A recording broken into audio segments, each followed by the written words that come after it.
I won't mention. How do you not have this memorized? I do, but I don't. Hang on. I have a Shakespeare monologue. I'm sorry. That I've had you're memorized for about actress. 10 years now. Well, I just want to get it right. Tell me not prior that thou hearest of this, unless thou tell me how to prevent it. If in thy wisdom thou canst give no help, do that, but call my resolution wise, and with this knife I'll help it presently. God joined my heart and Romeo's our hands, and neither hand by thee to Romeo sealed shall be the label to another deed, or twixt my extremes, and me this bloody knife shall play the umpire, arbitrating that which the commission of thy years and art continual issue drawn to bring. Be not so long to speak, I long to die. If what thou speakest, speak not of remedy. That's my go-to Shakespearean audition piece. I did it for Bardfest, and they were like, wow, I wish we were doing Romeo and Juliet this year, but they did it last Hyper year. speed, too. Yeah, I did it like that, and they were like, that was so fast, it's very impressive. This is Matt Hurt, at Obsessive Viewer on Twitter. And this is Kyrsten Leister, at Burger_Lurker on Twitter. And this is ObsessiveViewer.com's The Obsessive Viewer Podcast.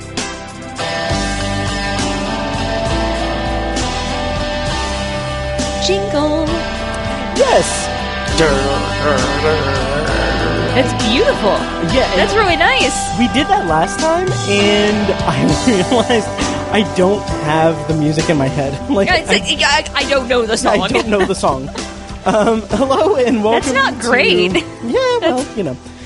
I think what you just did is really good. Oh, okay. Thank you. Yeah, it's very ominous. Yes.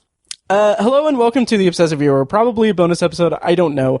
We're a movie and TV podcast that covers a specific topic, be it genre, trope, movie, or show, each episode. You can find more of our work at ObsessiveViewer.com, more of our podcasts at ObsessiveViewer.com/podcasts. You can also like us on Facebook and join the Facebook group at Facebook.com/TheObsessiveViewer. And for the minimum rate of $1 per month, you can become a patron at Patreon.com/ObsessiveViewer for an exclusive RSS feed with content recorded specifically for Patreon supporters. And we just recorded a very laid back recording. So check that out on patreon.com/obsessiveviewer. I'm your host, the aforementioned Matt Hurt, and with me today is recurring co-host Kyrsten Leister. Hello. Hello. Lovely to be here in my bed. Yes. We are on location. On location. Yes. In Kyrsten's apartment. Her studio apartment, it's... Don't say my address! I just want to make sure everyone knows. Like, go to Google Earth, type in... I'm not gonna say it. Yeah, I know you're not gonna say it, because why would you? Yeah. Anyway. Yeah, so I live in a studio apartment, so I have no furniture, except for my bed. So we're just hanging out on my bed. Yes. Recording. It's very chaste. This is a very nice bed. It is very comfortable. I have a very nice bed. Yes. Because I spend so much time in it. Right. Yes. And we're here with Ninja. My cat. Her cat, which... She keeps jumping on and off the bed. Yeah. Ninja, come! So... She doesn't respond to that. No. So anyway, today on the podcast, this is probably going to be a bonus episode because we just released our episode where we talked about whatever we talked about last time. Lost Point, what did we review? Blockers, Stuber, and whatever else we recorded. I don't know. I guess I'll find out on Tuesday. Yeah. But this is going to be a special episode because we are only reviewing scary stories to tell in the dark. And then hopefully Tiny and I will be recording a parking lot special review of Good Boys. So gross. Yes. Yeah, about Good Boys. I kind of, while I'm bringing up the stuff for scary stories, Kyrsten, the trailer for Good Boys, are you excited for that movie at all? Yeah, it looks good. Okay. I would go, but it's Hell Week for Fringe. Oh, yes. So yeah. I'm gonna be busy. Mm-hmm. You know, it's funny because I mentioned it to Fecus on the last episode. It may have been on Patreon, I'm not sure, but he mentioned that it was in the episode. He mentioned that he's on the fence about it because the kids are very young. Yeah, well, but I mean, they look good. Yeah. You know, they look funny, and like they look like good actors. But you're mistaken. He is not objecting to, but he is concerned because of the subject matter. Oh. And they're like young kids, and like the subject matter is a little iffy. wasn't there like an orgy in it? In the book. In the book? Yes. In the book. Yes. There's still It wasn't children. an orgy. It was a... Sex It was a pact. gangbang. Tell me, what is Yeah. the difference between an orgy and a gangbang? Well, I don't know. Then why did you correct me? Because, okay, the orgy is... Okay, this is what it is. The difference is you're forcing my hand... I'm gonna make that joke. Anyway, the difference between an orgy and a gangbang, an orgy is multiple partners, kind of, Oh, they were all orgies. just doing Beverly. They were all just doing Bev. Yeah. It's okay, very- why did that happen? In the book, it happened because they were stuck after defeating it, and they felt the power that their bond was sharing fading away, and they had to kind of get away from out of the sewers and stuff. And it's like, I'm not gonna justify it, because Sex it's not... magic between children? Pretty much. That is some military grade bullshit. But it's very sweet. And In what way? well, because it's their bond and stuff. It's not it's not presented like the guys are like, oh hey, let's fuck this girl. No. It's like no. It's like I'm gonna get very dangerous. I almost fell into it. Just no. I really want to know. No, I was gonna. I almost said something that would have sounded like she was asking for it, and I didn't mean that. It was consensual, and it was a means to express their love for each other. It wasn't like But only to Beverly. yeah, pretty much. This Like I said, I'm not justifying it. It's a very weird outlier of the also book. they're children. They are children. That's weird. Yeah, I know. How descriptive is the sex scene in the book? It's not gratuitously descriptive. It's more like it's from Bev's point of view, and she is it's her inner monologue talking about how she feels, like the pain she's feeling, the feelings of love she's feeling. How good Ben is at it. Yeah. Like I said, I'm not justifying it. Okay, so they're like stuck in the tunnels and they're like, our bond, how many things did they try before they're like, let's all take turns About running it. a train on Bev?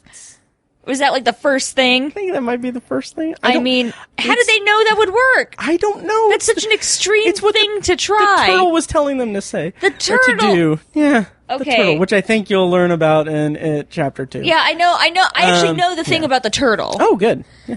Um, Kind of a. I nice didn't tie know the into turtle Dark told Tower. them to all I think it did. I don't know. It's funny have because group sex with their friend. I've listened to the audiobook twice. Yeah. Once before chapter 1, second time recently, and I still can't I'm glad they make didn't put sense that in of the it. movie. Yeah, me too. They just all held hands in a circle. That's much nicer. Yeah. For children. Yeah. Yeah, like I said, I'm not justifying it. I'm not a homer for Stephen King in that way. I'm just saying that it's something that That's happens. just so weird. Yeah. I don't like that. Yeah. That's weird. Well, So what are we here to talk about? we're apparently Not that. Yeah. I don't know. Check out Tower Junkies, by the way, guys. This is all one big advertisement. Yes. We were talking about scary stories to tell in the dark. Yeah. Because we were talking about children Yes. in movies. Yeah, and we're talking about good boys. And the content Yes. That's how we got to it. So, subject matter. yeah. So, so a bunch of guys, a bunch of young boys can be exposed to that kind of mature content and everything. But the second that there is a young kid gangbang in a Stephen King book, suddenly it's just Yes. okay. Yeah. That's a bit, guys. But also, okay, before we get away from the kid orgy thing, or it's a gangbang, it was also that they were starting to, recognize that they were losing their memory of what happened and everything. So, guys, she won't even remember it happened. yeah, hey, that's not what I meant. Okay. Anyway. Yeah, that still doesn't make sense, though. Having sex doesn't improve your memory. Well, I wouldn't know. So much of this is getting cut out. Okay, we're here today to talk about scary stories to tell in the dark. It doesn't make sense. Okay. I don't. We can move on. I'll reread that section and report back. I'll report back. Yes. Yeah, read the kid gangbang scene. Oddly enough, not the weirdest Stephen King moment, I will say. What is? I don't know, actually. What beats kid orgy? There is to regain their memories and find their way out of the tunnel away from the killer clown. What's weirder than that? Because the turtle told him to do it. There's a woman that has sex with a demon.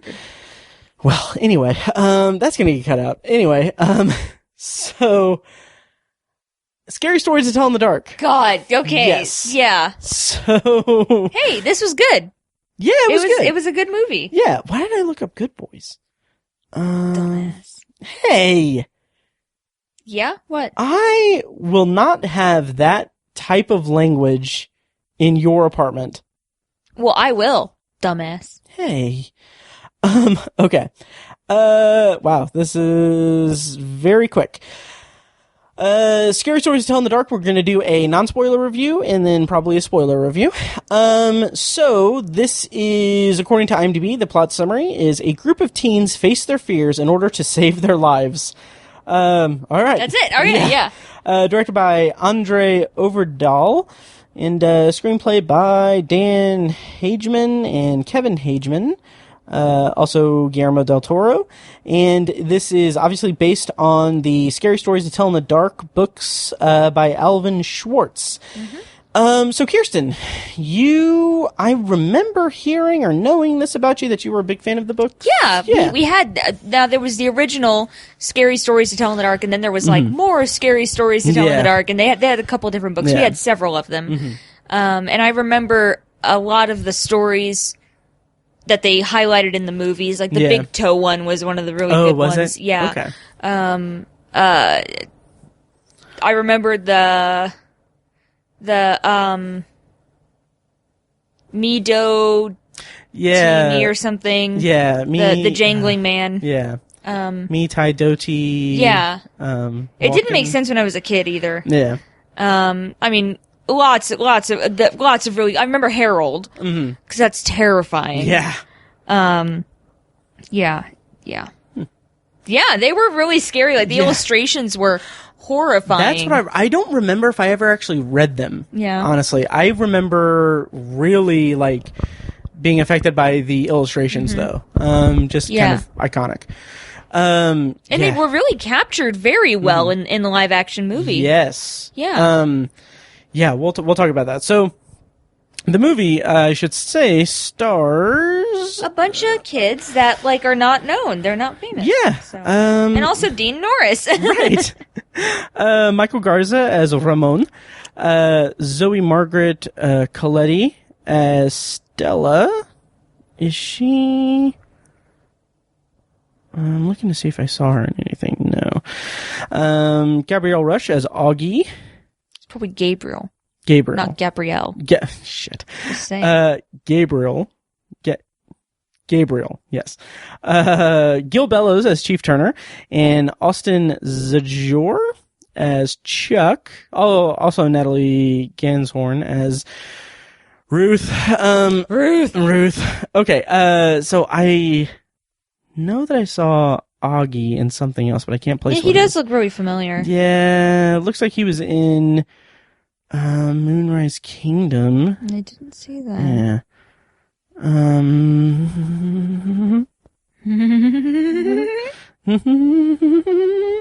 Oh, Grand Budapest Hotel. He was apparently in. Oh, yeah. Did you ever see that? I did. Oh. Did you like it? Yeah, it's beautiful. Nice. I agree. Yeah, those are the only things I've seen him in. But so this movie is PG-13 and it kind of pushes the PG-13. Was? Yeah. Oh yeah. Some of the imagery in this was really creepy. Real scary. Yes. Yeah. We'll talk in spoilers, like specifics, but there are several like distinct stories that are told. Yeah. In the that's kind of the whole point. Man. Yeah. And the kind of conceit of the movie is that there's a book that's found, and the book writes stories, like it reads you instead of you reading it. Yeah, that was dumb. That was very dumb. Yeah. But we're not reading the book. The book's reading us. Right. Okay, Stella. Yeah. But it's basically writing stories centering around a different person for each story. And one twist that I really like is each story of the characters is, I mean, it really is like something that they're personally afraid of. Yeah. So that was a good marker for that. Yeah. Very cleverly woven together. 'Cause I kind of went into it expecting it to be, I honestly thought it was going to be like an anthology movie where it was like, okay, the first story is set in 1968 with these characters. And then I thought it was going to be like a completely different story for the second third of it. Sure. Yeah, that would be a good idea. Yeah. But I liked what they did here. Me too. It was really good. Mm-hmm. Good humor. Yeah. Chuck was very funny. Yeah, he was great. This is why I don't read. Yeah. He was great. Augie was great. I really liked Ramon and Stella also. Yeah, they were, yeah. I mean, all the kids were really strong actors. Oh yeah. And the kind of horror aspect of it, I kind of bought their terror and everything. Oh yeah. There's one scene where, I think it's a scene in the police station where Stella's crying, and I'm like, God, she's a good crier. Yeah. You know? Oh yeah. I mean, it wasn't just like they dripped some fake tears down her face and then hit action. Like her nose was red and her cheeks were puffy and her eyes were bloodshot. I'm like, wow, she sold it. Yeah, totally. Yeah. And like I said, I really liked the kind of dynamic between her and Ramon in particular. The whole time I was like, God, how old is Ramon? Turns out he's like 18. Right. I don't know. I really liked the kind of idea of him being kind of like a loner who's kind of like drifting through. Yeah. Yeah. And just like the way that's a hard thing to kind of sell to the audience, is like this lone drifter guy who kind of happens into this kind of group of friends and everything. I really like the way that was. I bet he's really regretting it though. Like, man, this did not end up well. Yeah. The horror elements of it were surprisingly creepy. Yeah. There are, and we'll talk in spoilers, obviously, but like there's some imagery in there that was really scary. Really scary. One thing I always appreciate is when teenagers look like teenagers. Yes. And act like teenagers. Yeah. Which they definitely did. And there's this new, like, cool thing where, kids are being cast and they're like goofy looking kids. Yeah. You know, like with It, in Stranger Things is a good example. Right. And this is a good one too because some of the kids just like are kind of goofy looking. Yeah. Like they look like real kids. Yeah. I thought you were going to say like, like with It and Stranger Things, like basically Finn Wolfhard is just a really goofy looking guy. And they're like, let's bank on this. Yeah. Let's bank on Finn Wolfhard's really weird features. Right. But like, I like that because it's like they look, interesting and imperfect. Yes. I'm sorry. I was distracted. Yeah, you were by your phone. Yeah. Kids today, right? Hey, I have an empire to run. An empire? Yes. I have 3 podcasts. That's not an empire. It is 3 podcasts does not an empire make. 3 podcasts, 6 patrons. Yeah. Also, by the way, guys, haven't announced it on the podcast yet, but we're not doing Sharktober this year. Oh, God. So, sorry about that. So go out and see Scary Stories to Tell in the Dark. Yes. Okay. Let's talk about that. How did you feel about the atmosphere of it? Like, it is set in, between Halloween and Election Day of 1968. So was that November 8th? Probably something like that. Yeah. So how did you feel about it capturing that atmosphere? Because it's set in like Pennsylvania and in the 60s. And for one, I really love when that time of year is depicted. How'd you feel about it? Oh my God. We're going to be stuck in a yes. never-ending loop of yawns. Yes. No, it was good. Yeah. Mm-hmm. I mean, And do you like that time of year? fall? Yeah. It's my favorite time of year. Yeah. Because it's your birthday. Well, my birthday, but yeah. like, I don't know. I always feel nice and cozy because it's cool enough to wear like a sweater, but no jacket, which is the perfect weather. And the air smells really clean and crisp, you know, and I like going outside and it's a little bit cool, just a little bit chilly. That's where we differ. And I don't like going outside. Well, in general. But it's nice, like, it's not like hot and sweaty. Right. But it's not cold. And I like drinking cider. Yes. And pumpkin spice. Yes. And I like crunching on leaves. That's nice too. So. How about Halloween and stuff? Halloween's cool. Yeah. Yeah. Okay. I love Halloween. Yeah. Yeah. I want to be the Hamburglar this year. Oh, okay. Yeah. Go burgle some hams. Mm-hmm. We never said this on the podcast, but I want to mention anecdotally something that you said to my cat months ago. You've been hanging on to this? I have, because it's really funny to me. Okay. It was back before you and Pizza were BFFs. Right. And we were still tiptoeing around each other. Yeah. And Pizza was like, it was one of the times, like one of the only times where like one of the first times she was like laying, like comfortable enough laying on me, but she was glaring at you. Okay. And like, I remember that you said, like, you looked her dead in the face and you said, I've known him longer than you. Well, I have. And it makes me laugh so much because you tried to pull rank on my cat. And it didn't work. It didn't. Yeah. Anyway, so how did you feel about the way that it was it was depicted in the movie, like the fall season, the kind of Halloween season? What kind of question is that? I thought it was fine. It's just the way it was depicted. They wore sweaters. Yes, but like the atmosphere, like the kind of tone, the way that the like moonlight. The way that the scenes were lit in like the cornfield and stuff. Like, good. It was good. It was good. And I liked it. Good. But no, it was really good. It was scary in parts, but it was like, that's the thing that I really appreciated about it, was that it was scary.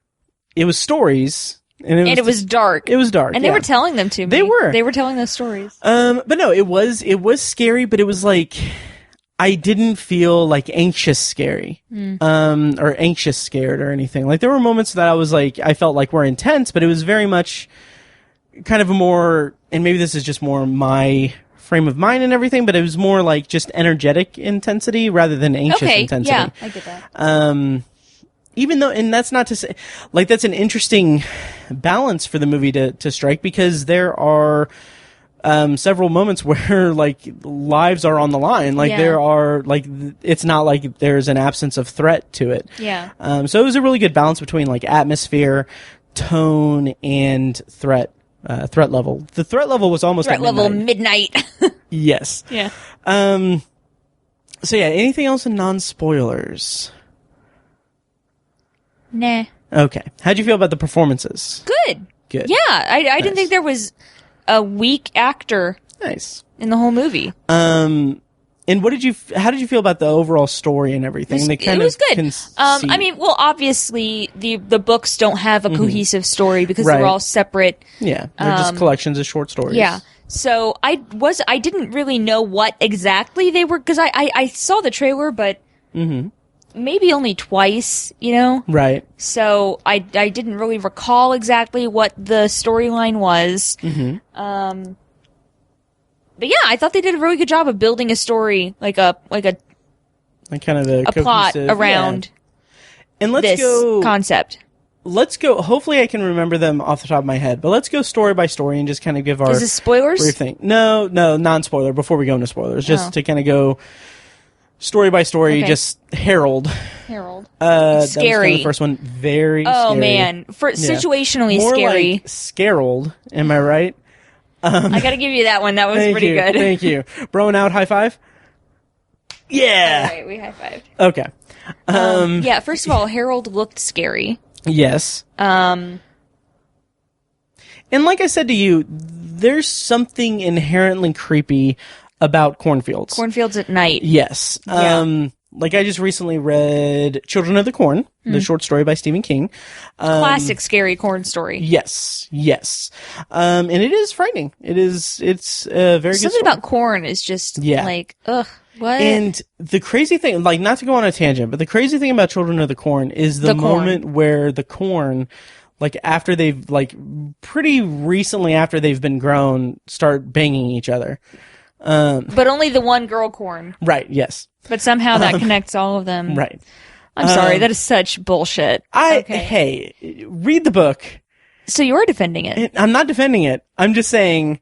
You just sound rather indignant, is all I'm saying. Because I feel like there is an agenda against Mr. King.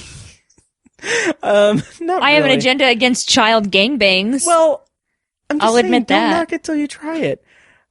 On the page, try reading it. Because it's okay. I think I don't want to get back in. when you say like, okay, he has a bunch of kids like have sex with this young girl. Yeah. It's like, it sounds like it's just a gratuitous exploitative thing meant to shock the reader, but that's not.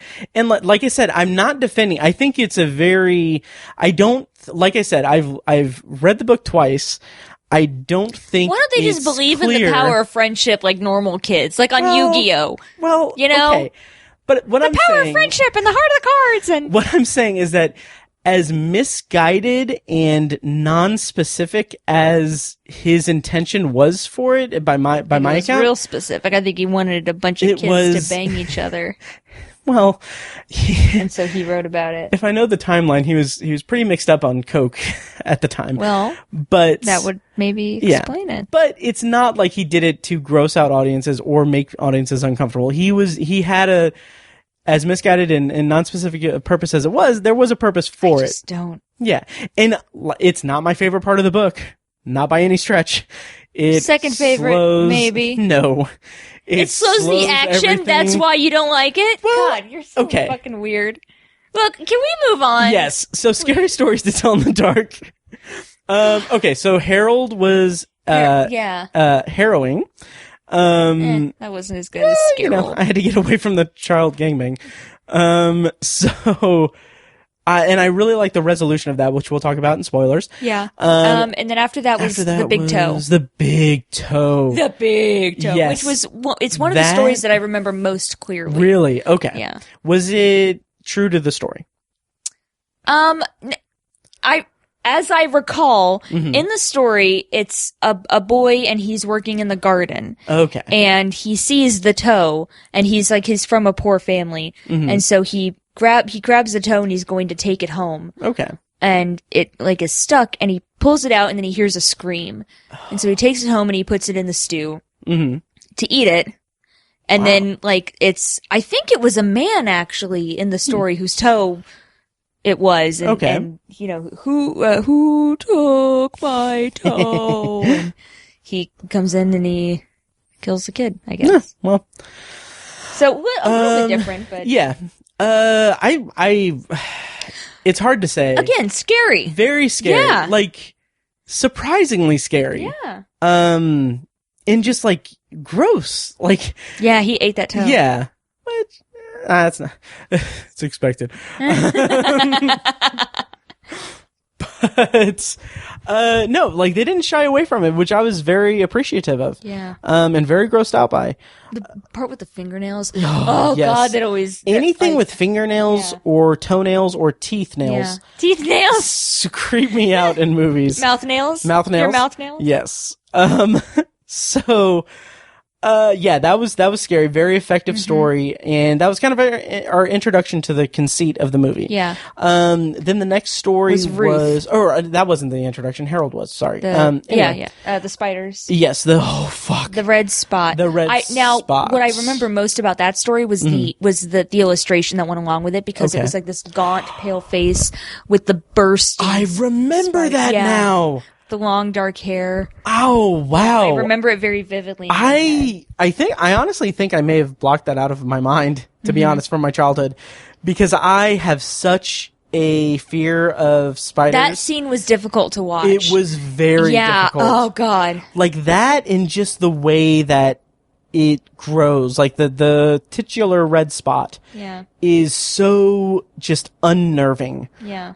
Which you know this about me. I hate watching like popping videos and stuff. Yeah, like that's cysts. right. It grosses me out. Yeah. This must be like 10 times worse, because also spiders come out. Yeah. Oh, it was terrifying. Like I don't know if I tweeted this or if I mentioned it somewhere, but there was a Facebook, like promoted like video or GIF or something for Scary Stories to Tell in the Dark that just showed like just a loop of Ruth touching the leg as it's coming out of her cheek and it wiggling. And like, I saw like 2 seconds of that on Facebook. I'm reviewing a movie. Ninja. She's like, I want to play. That's Pizza's voice. I'm sorry. I'm sorry to keep making her sound like Pizza. Apology accepted. I miss her so much. She's just at home. Nuts, right? Yeah. Oh, I'm sorry. I'm nuts for loving my cat and making sure the world knows that she loves me back. She doesn't, though. She does. She loves me so much. You see her little paw? She just went, Aw. Did she want to bro out? High five? I don't think so. Okay. Anyway, so that story freaked me out. Yeah. Nice and scurry. Yes. And like I said, like it doesn't shy away from it. I really thought that it was incredibly effective. Yeah. From visuals to the urgency of the story, I thought was very well done. And the outcome. After that was the Red Room. After that was the red. Yeah, was it? Yeah. Yes. Okay. Yeah. And I don't remember the specific story about the Red Room, but I remember the image of the pale woman. Oh my god. Yeah. That might have been my favorite segment of the whole movie. That was really well done. Incredible. Like the cinematography of it, the kind of color palette that they use, it's obviously very red. And just the imagery of the pale woman was terrifying. Yeah. And well, we'll go into spoilers. Well, we will. But what she did to him, yes, like the way she was utilized was freaking amazing. Not much else to say about the Red Room. Yeah. Was the next one the haunted house? Next and final? No. Or was there something before that? It was the jangling man. Oh, yes. Okay, the D for walking something. Yes, that was maybe like he was maybe the scariest thing in the in the movie for me. Yeah, he was very aggressive. I don't know why, but he was very threatening, and the way that I'll talk about your joke and spoilers that made me laugh, but the way he's introduced is really fantastic. Also, we didn't mention we mentioned his name, but Gil Bellows plays the chief, who he is, he was in Shawshank Redemption, and also 11/22/63. So there's a Stephen King connection there. We should really watch 11/22/63, by the way. Okay. Yeah, because I know you said that you were a big fan of the Kennedy assassination. I like conspiracy theories. Yeah. So. Yeah. Yeah, so that was just really, really good. And, like, the visual effects were pretty good. I kind of feel like anytime there's, like, heavy visual effects like that, when it's, like, at a nighttime setting and it's a dark room and everything, I kind of, it bugs me a little bit because it's like, okay, they're just trying to save money on, like, rendering the image and everything. But I think it came through pretty well. It looked pretty good. I thought it looked really scary. Yeah, it was scary. Like, the sound design of it was intimidating and frightening. I could see maybe in, like, 3 years kind of revisiting it and thinking it maybe looks a little janky. But for the present day, and for the effect in the moment, I thought it was well done. I can't find what it's actually called. Oh, okay. Yeah, I was trying real hard to stall while you found it. And I failed. Yeah. So yeah. And then after that was the haunted house. The haunted house, which I thought was very clever. Like, do you remember if that was part of? I don't remember it. That that doesn't mean it wasn't, but I don't remember it. Well, I would think that since it was so tied to kind of the frame story of the movie, I kind of feel like maybe it was invented for the movie. That's possible. Yeah. But I really liked it. I liked the there's a clever way that it utilizes time a little bit. I thought it was really good. clever. Yeah. Yeah. Really good. It kind of got a little bit confusing for me, kind of toward the end, because I thought that they were going one way, but then they kind of, well, we'll talk about that in spoilers. Okay. But overall, I thought that it was really good. Okay. Yeah. So overall thoughts before we go into spoilers. How did you feel about the movie? Where do you rank it in your list? I really like it. I thought it was a really well done movie. Mm-hmm. Where did I put it? I put it at. It's at number 7 currently. Nice. Okay. So. What's above it?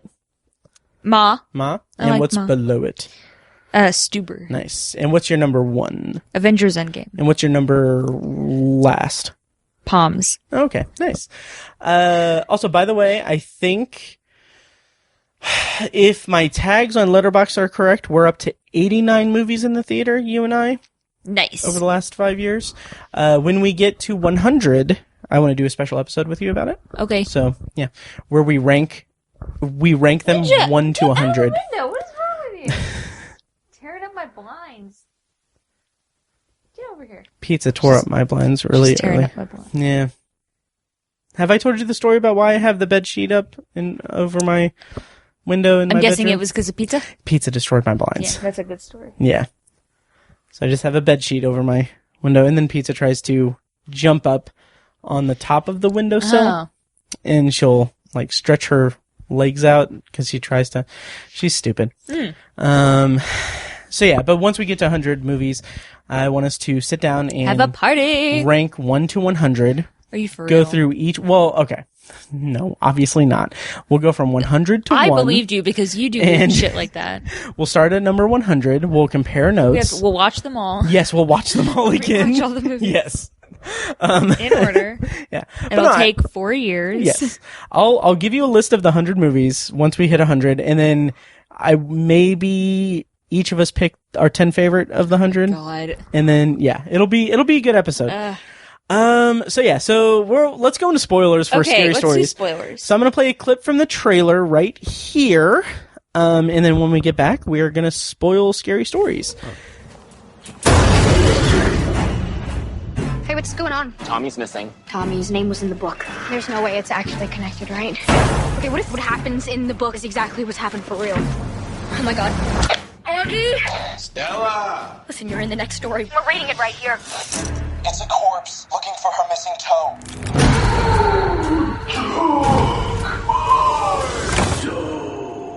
And I like the blinds, okay? Matt! Come on! I'm gonna hit you with a rolled up newspaper. Please do. Spoil me, Matt. Spoilers on for Scary Stories to Tell in the Dark. So let's see. What was your favorite moment and favorite kind of horror effect? God, I loved the straw bit in the Harold Should we go story segment? by story? And Sure, yeah, let's okay. do that. Let's start with Harold. That was so terrifying. Yes. And so vivid, like vividly realized. Yeah. God, when he stumbles out of the cornfield and he says, "Mommy!" Yes. He said mommy. He said mommy. Okay. And he said, "Mommy, Wow. Mom," like that, you know. Fuck. And then he starts choking on the straw. Yes. Like, this was an interesting moment for me because this was a weird day for me.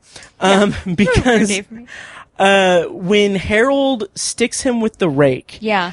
I was so I was shocked. I was like, holy shit, that's pretty. That was graphic. That's graphic. And then I noticed there's not really that much blood. There's hardly any blood. And I was like, okay, it's PG-13. They have to get around the blood and everything.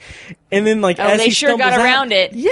And I'm like, it's like straw coming out of him. I'm like, oh fuck, they're doing this. This is really graphic and really well done. Yeah. It's horrific. Horrific. Like it coming out of his ears and his mouth. Yeah. And out of the wounds. Yes. Yeah, that was good. Oh, it was so good. So good. Yeah.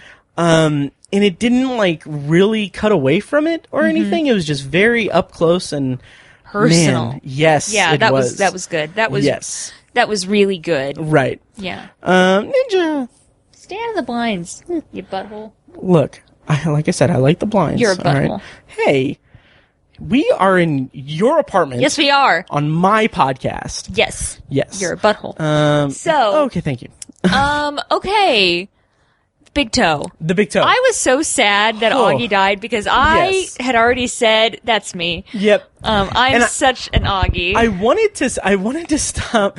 I wanted to turn to you and be like, yeah, I'm like Ramon, the very, very handsome stranger who comes into town. Who did I say you were? Oh, I said you were the toe lady. Yeah. You said I was the toe lady. My toe? Hey, I have all my toes. I said we over. I said, anyway. That's you. Yeah.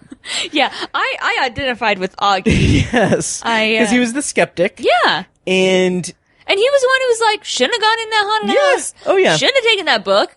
Right. And ghosts are real, you know? So, peace out. Right. And then... but man. What horrific, the nails scratching. Yes. But let's back up. When he gets the stew out of the refrigerator, it was, what I love about that is we know, obviously, there's a toe in there. We see the toe and we see the body parts and everything. But it plays up so well to his character because he's on the walkie-talkie. His friends are like, "Don't eat anything." It's like, the fuck are you talking about? Well, no. and it's been established that Chuck pranks him, right? And he even said, "Did Chuck put you up to this?" Yeah. So why would he? Right. I mean, he has no reason to it's outrageous to think that something is going to happen. He's just trying to get his stew on. He just wants him a good stew. Yeah, but when his mom and her boyfriend are... Yeah. Oh, we see it come out of his mouth and then he gags. And yes. Yeah, I feel that, Augie. Just so, oof. I was so disappointed when he ran up into his bedroom. Yeah. You have no way out from there. I kept thinking, just get out of the fucking house. Go over to Stella's and have a Well, I'm sure that, it wouldn't have let him, Right, yeah. Him not being able to open his window, that might not have just been nerves. That might have been But also, there was no real attempt for it. In Scream, when they call attention to the fact that she doesn't go, women in horror movies don't go out the front door, they run upstairs and everything. They have the conceit of her trying to get out the door when she has the chain on, so she can't get out the door. That's why she runs upstairs. But there's no, reason for Augie not to leave. Except that he's still kind of skeptical, but it's also dude just almost ingested a toe. Yeah. Yeah. But when he ran upstairs and he was under the bed, that was one of my favorite jump scares. Also, when we see, that was good. That was very well done. Yeah. Yeah. She was scurry. She was. Yeah. Yeah. Oh, just really, man, that was good. And we got dinner afterwards and I was just I kind of in the mood for stew. It kind of looked good. Want some toe stew? Yeah. Yeah, if it weren't for the toe, that would have been a really nice stew. Yeah, in the eyeball. Yeah, there was an eyeball in it, yeah. Which I thought was a nice touch. Next story was the red spot? Yes. Yes. The pulsing spider bite. Yeah. First of all, Bye Bye Birdie is a terrible show, you mentioned? Yeah, I don't care for it. Oh, okay. Wow. Just lost a lot of listeners. Whatever. Anyway, hey. I don't like Grease either. Oh, okay. Well, Grease is hard to clean up. Throwing out. Tell me more. Did she put up a fight? Oh, yeah. That's rapey. I don't like that. Well, okay. Well, they have a bond. No. And, per capita. Okay, stop. Okay. So anyway. Oh, God, I'm so sorry. But Yeah. Bye Bye Birdie's not a good show for you. And so Ruth has the spider bite, which I like that it's connected to like the trip to the house, and she like had the spider webs all in her face and everything. Just the way it was done, so well done. Yeah, it was really gruesome. Yeah. And you're really weird, and you like watching popping videos and stuff. Yeah, it's a little bit cathartic. Yeah, did that do anything for you? Oh, well, no, because spiders came out of her face. Right. So. But like before, well, you did remember the story, so. Yeah, I knew what was going to happen. I didn't. And I was so... Now, see, I didn't remember the name of it because the red spot, I immediately thought it was going to be Chuck because he had spilled that ketchup. Which, that was such a good misdirect. He's... I was like, oh God, the ketchup! Right. The ketchup, it's Chuck! And they even thought so too. And, and it wasn't. It was Ruth. Not. It was Ruthie. Yep. They saved her though. They saved her. I liked that. I really thought that was foreshadowing that like they were gonna, I really thought that Chuck was gonna make it. I did too, and I thought, like you said, I mean, we knew Stella was gonna make it. I was pretty sure Ramon was gonna make it. And then I really thought Chuck was gonna make it. Me too. And so I thought that was, I mean, that's proof that they can stop it from happening. Yeah, and I thought that Chuck was going to have a way to kind of, avenge his friend, or like you said, find a way to get the kids back. Yeah, I really thought that they were going to come back. And, I mean, they kind of set up for a sequel. Yeah. I don't know that it's going to happen, but they left the door open. Yeah. Well, we'll get to it. We will. So the red spot was great. Like, it freaked me the hell out. It was very squeamish. Yes. I'm sure there are plenty of people who like watching it. That is like the worst scene for them. Yeah, it's definitely up there for me. Yeah. That's the noise of me cringing. Ninja wants to support me or help me. The Red Room is next. The Red Room. So. She absorbed him into her body. Yes. That was unexpected and horrifying.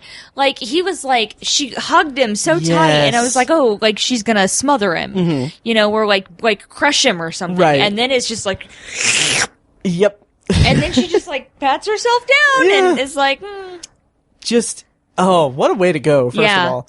And second of all, just like how horrific. Yes, I love the concept or the idea of these characters going to a hospital to uncover the backstory, and everything, and then like just the setting of a hospital is like terrifying in and of itself. And Chuck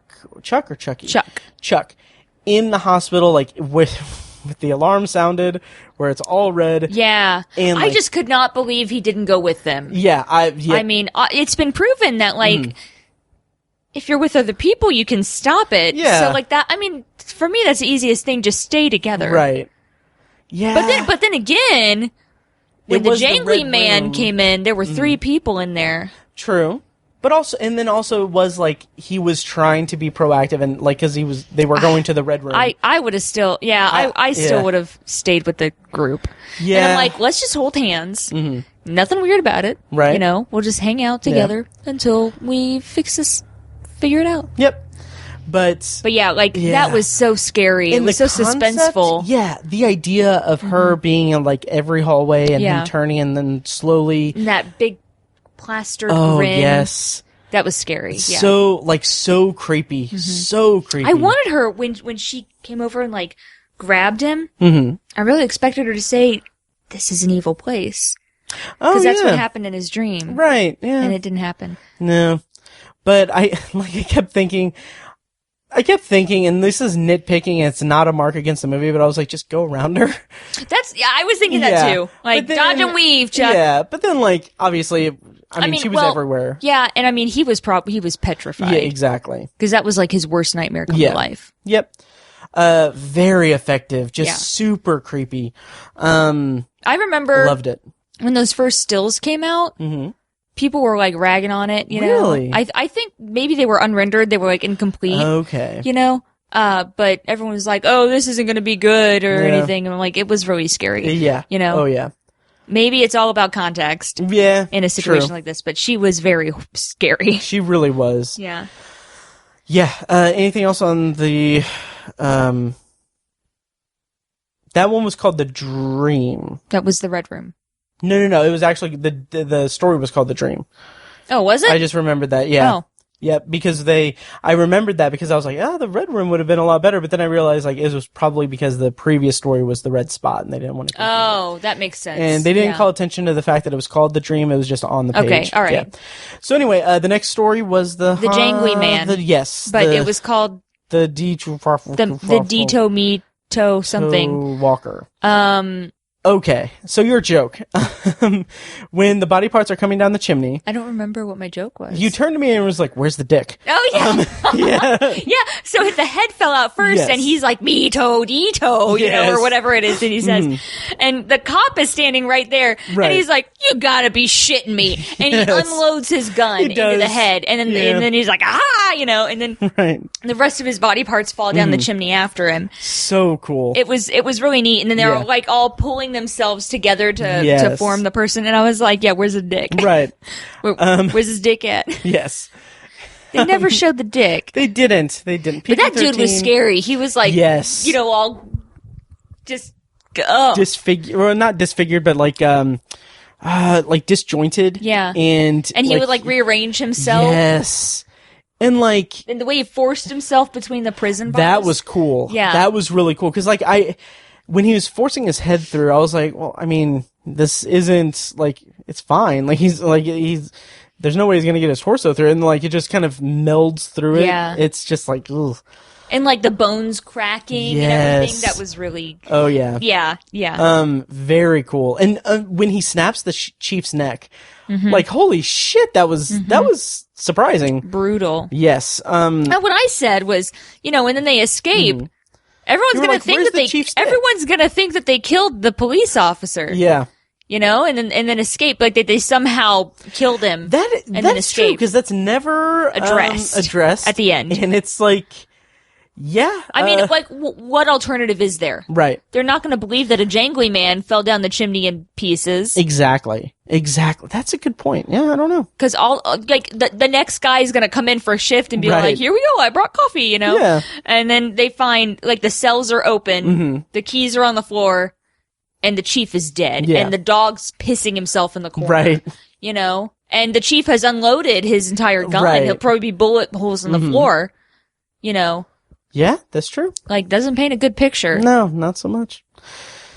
So, But somehow everything ends up good for them because yeah, they don't get arrested. They don't. again. Anyway, he goes off to war, but so yeah, which isn't great. no. Yeah. Yes. So that kind of bleeds into The haunted The house. haunted house, which I thought was really clever.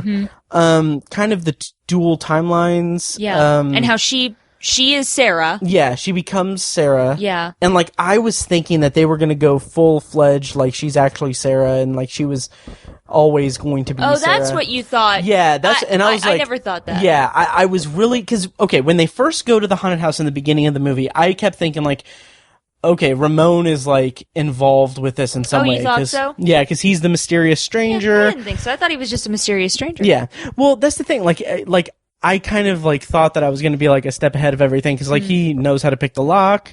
He found Okay. the secret passageway to her room. Okay. And so All I right. was like, yeah, I could see how you could come to that conclusion. Yeah. And so it didn't come to pass. So I guess that's fine. Also, like the book is there when after she takes it back. I thought he had gone back and gotten it, yeah. but it was good that it like just appeared. That was good. And then they couldn't burn it. That was right. neat too. That was good. This is why I don't read books. This is why I don't read books.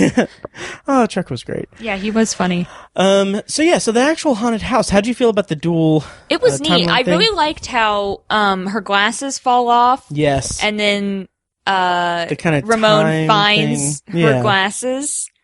And It's then like- he puts them back, the old glasses, he Yeah. puts the old glasses back on her face. Like, Yeah. that was really neat. That was good. Yeah. That was good. And like when he ran up the stairs, she could hear the footsteps. Yes. So stuff thought like that that, was that really was a cool. nice touch. Yeah. That and her confrontation with Sarah. Yeah. Super creepy design for Sarah. Like she kind of would kind of phase out and phase in. She was wispy. Yeah, you know? like she would Yeah. like she'd become a skeleton. She was and immaterial. solid. Yeah. Very creepy. Her big scream at the end was really scary. And I was like, so is that a yes or no? Yeah. It wasn't really an answer, Sarah. Just really creepy. Yeah. How did you feel about the kind of resolution? Like the way to stop it was, And I did feel like that was kind of weak. Yeah, it was kind of hokey. Yeah. Like, I will tell your liked story. the twist that, Sarah was tortured and she was trying to tell everyone that she wasn't responsible for, like, she wasn't poisoning children. It was Right. it was the mill. Yeah. The mercury from the mill was poisoning the children. Which I kind of feel like that backstory kind of comes a little bit late, I feel like. 'Cause, Yeah, because I feel like it wasn't really that well established early on, so I don't know. That's a minor nitpick. they did throw in the mill. Yeah. But yeah, there could have been more about that. Yeah. But the stupid joke, and you don't even like watch Game of Thrones or anything. I don't. But didn't. But you are on a show that's a parody of I Game am. of Thrones.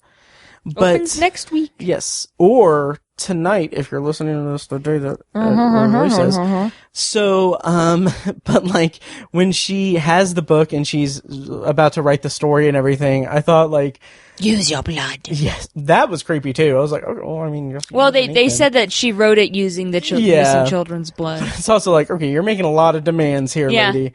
But I just like pictured like, okay, what if George R.R. Martin is in this scenario? Since he famously hasn't written the next book in A Song of Ice and Fire in like, it's been probably like, I don't know, 7 years, I think. And people always pester him online about it. And I was just like, that would be a bad time for him to have to write something because, writer's block. I was thinking of Hamilton, like, Oh, yeah. who lives, who dies, who tells your story, Sarah, Okay. Sure. That's fair. who lives, Mm-hmm. Stella and Ramon, Yes. who dies, Augie, Augie and Chuck. yeah, Chuck, Also, Ruth survives. Ruth lives, Yeah. and Tommy dies. Yes. Who tells your story? Stella. Yeah. In the newspaper, in the school newspaper. Yeah. Is that really enough for Sarah? It's a school newspaper. Right. Yeah. I don't know if it has a very big circulation. Yeah. I mean, something like 40 people are probably Right. going to read it. Yeah. How'd you feel about the non-story stuff, like the trip to the haunted house or to the house in the beginning? It was good. It was bullying creepy. Thing with Tommy. Yeah, that was really good too. Tommy Yeah. was a very effective bully. He was. Yeah. That actor was really good. He was. What? Yeah. Aww. She disagrees. And the whole like the thing they do to Ramon's car with the slurs. Yes. Yeah, that was really good. It was Yeah. well done. Mm-hmm. Yeah. But yeah, that was really good. I like Ramon as a character. I thought he was very good. I'm actually glad that he didn't end up being like the big bad of it or whatever. Anything else about it? The end. Yes, the end. So the end of the movie is Stella and her dad and Ruth Yes. are driving out of town and they've got the book and she's like, it's basically, it starts and it ends with Stella narrating and she's like, we know it's not over. I know that there's a way to bring everyone back. Yeah. And we're going to find it. Yeah.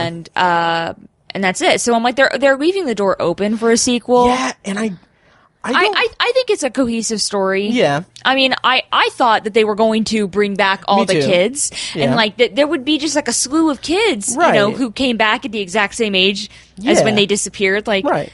that would be interesting, Yeah. but then Augie and Chuck are back and they're safe and The thing that it's funny because like it definitely leaves the door open for a sequel, Yeah. which I'd be all for like a franchise out of this because I thought it was very effective and everything. And I mean, there's plenty of books to there are mine. plenty of stories. Yeah. But the sequel that they set up is, as much as I enjoyed these characters and this story and everything, I don't really care to see it. Like, I don't care to see them bring back the kids or anything. I said I am eager to watch. We can have Stella and Ruth's lesbian adventure. Yes. I like that Ruth came along in the end. Me too. Yeah. She had her face all sewn up. The scar, yeah. Yeah.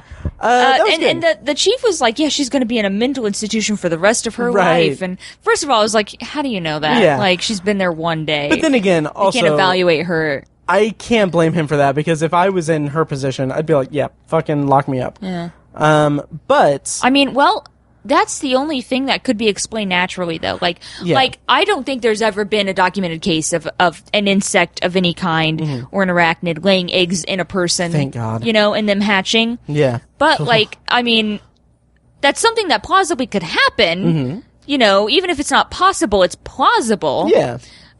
So that could just be marked off as a medical anomaly. Right. Yeah. Oh, yeah. You know? Like, there's nothing inherently supernatural about it. Right.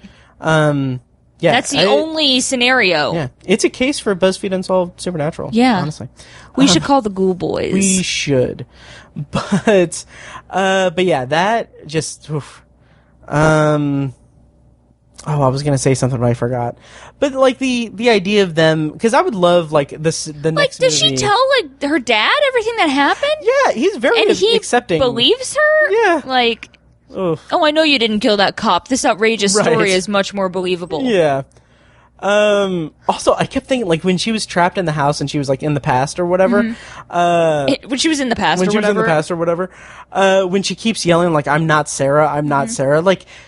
Can you imagine, like, being in that position, like, in their position? Granted, they're, like, evil, like, a whole evil family and everything.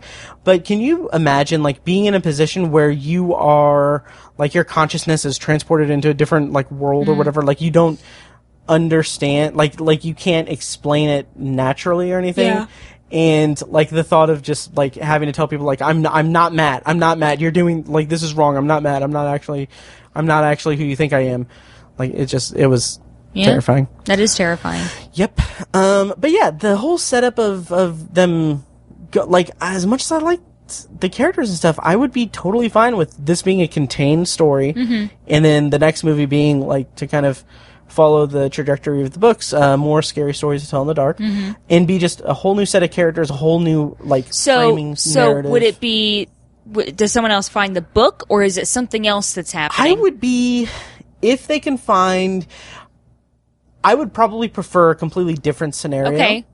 But if they use the concept of the book and the writing in children's blood, I mean, at this point, I think Sarah's been defeated. Yes. So I think the book is no longer active. Right. But there were other books on the shelf too. Yeah. I don't know how many haunted books does this lady own? Right. Well, I mean, she's kind of trapped in the room. She's, She's an avid reader. She is, yes. And writer. And writer. Or reader of people, because the books read you. Yes. But yeah, I don't know. I would like a self-contained kind of anthology type of franchise out of this. But I would totally be up for a sequel. Because I think that they did a lot of really good stuff in this movie. They really did. It was visually, very effective, stunning, in a very horrifying way. Yes. And the director is attached to something else, I think. He's attached to a twin. Is he really? Andre... What? I can't pronounce Andre his who now? Andre Overdell. Was that really so hard? I didn't really actually see it. Oh, that's... Okay. First of all, he directed Troll Hunter and The Autopsy of Jane Doe, which I've heard good things about both. But he is in talks, or he is attached to direct The Long Walk, which is an adaptation of a Stephen King novel about a group of teenagers who are forced. No. I'm not joking. They're forced to walk. It's like some weird dystopian. Yes. It's like, if I understand correctly, I haven't read it. It's one of his books that he wrote. I thought you were a fan. I am. Fake fan. I've read like 34 Stephen King books. But how many has he written? Like 73, but still. Wow. Yeah. Anyway, The Long Walk is a group of teenage not even half. boys who are, I think they're like criminals who their punishment is that they have to walk real long forever. Like they cannot stop walking. If they stop walking, they get murdered. That sounds terrible. I would rather be murdered. I know. I'd be like, have at me then. Yep. Have a go. Right. So I'm excited for that. So I'm gonna lay down and take a nap, and whatever happens to me happens to me. Right. You've heard my story about if I was being chased by someone with a knife. Yes. They have to be confident. All I'm saying is, if you are going to set out to chase someone down with a knife, Yes. you have to be confident enough to know that you're going to follow through. Mm-hmm. Probably does cardio. Right, yeah. I do not. I haven't exercised since 8th grade gym. Wow. So, I'm not going to outrun that guy. Mm-hmm. You know? So why do I want to spend my last moments alive sweaty and out of breath when I could spend my last moments alive laying down on the ground and taking a nap and be like, let it happen? Well, I'm glad you said that, because I have this knife here. Ellen, you didn't! Jesus. God. Is that our review of Scary Stories to Tell in the Dark? I believe it is. Okay, we got good. off tangent quite a few We times. did. This is going to be a heavily edited episode. Yeah, so that'll be fun. This little cat. Yeah. Ninja's first appearance on the podcast. Hello. Yeah. I will say, Tiny's little gizmo has not been on the podcast. Ooh, the gauntlet has been thrown. Yes. Also, Fecus's little Neville hasn't been on the podcast. Ooh, the gauntlet has been thrown twice now. Yes. But pizza is in every episode. Do you listen, like when you listen to the episodes? And you go, pizza, and she goes, meow. Yeah. That's my little, sit, Ubu, sit. Good boy. Yeah. That peek behind the curtain, that meow sound was in your presence. Do you remember when we recorded that? Yeah. Oh. And you were like, don't use that one because she sounds mad. Oh, she does sound mad. She does, yeah. But it's like, I just gotta make sure it's fierce. I mean, it's intimidating. It's the only one you have, so. Yeah. I have plenty of recordings of my cat. Ninja, do you want to say anything to the camera? Just for the record, it's a microphone, not a camera. Yeah. It doesn't matter. She's not talking. Oh. Because cats don't talk. Yeah. Hey. They don't talk. Hey. Pizza and I have very lively conversations. She's just all cozy over here. She is. She's a very cute cat. She sure is. Yeah. Oh. Okay, well, that will conclude this portion of the episode. If all goes as planned, Tiny and I will have recorded a Good Boys review that will be playing shortly. So I'm going to go ahead and end this portion of the episode. Okay. Any parting thoughts? Anything that you've watched that we haven't talked about?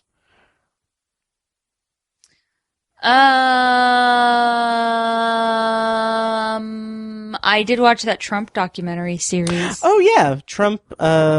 Is it called The American Dream? American something. Yeah. It's on Netflix. Mm-hmm. 4 episodes, you said? I think it was 6. Okay. I'm still waiting for you to summarize each episode. Yeah, it's called Trump and American Dream.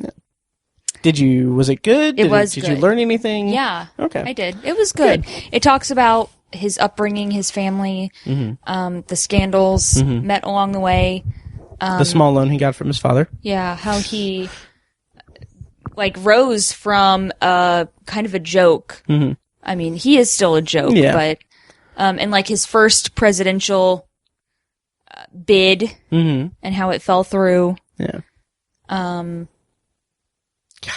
what? And his influences along the way. It was a really good documentary series. It's called Trump and American Dream. It's on Netflix. Did it just recently come out, do you know? Or has it been around? What 2018. year does it say? Okay, cool.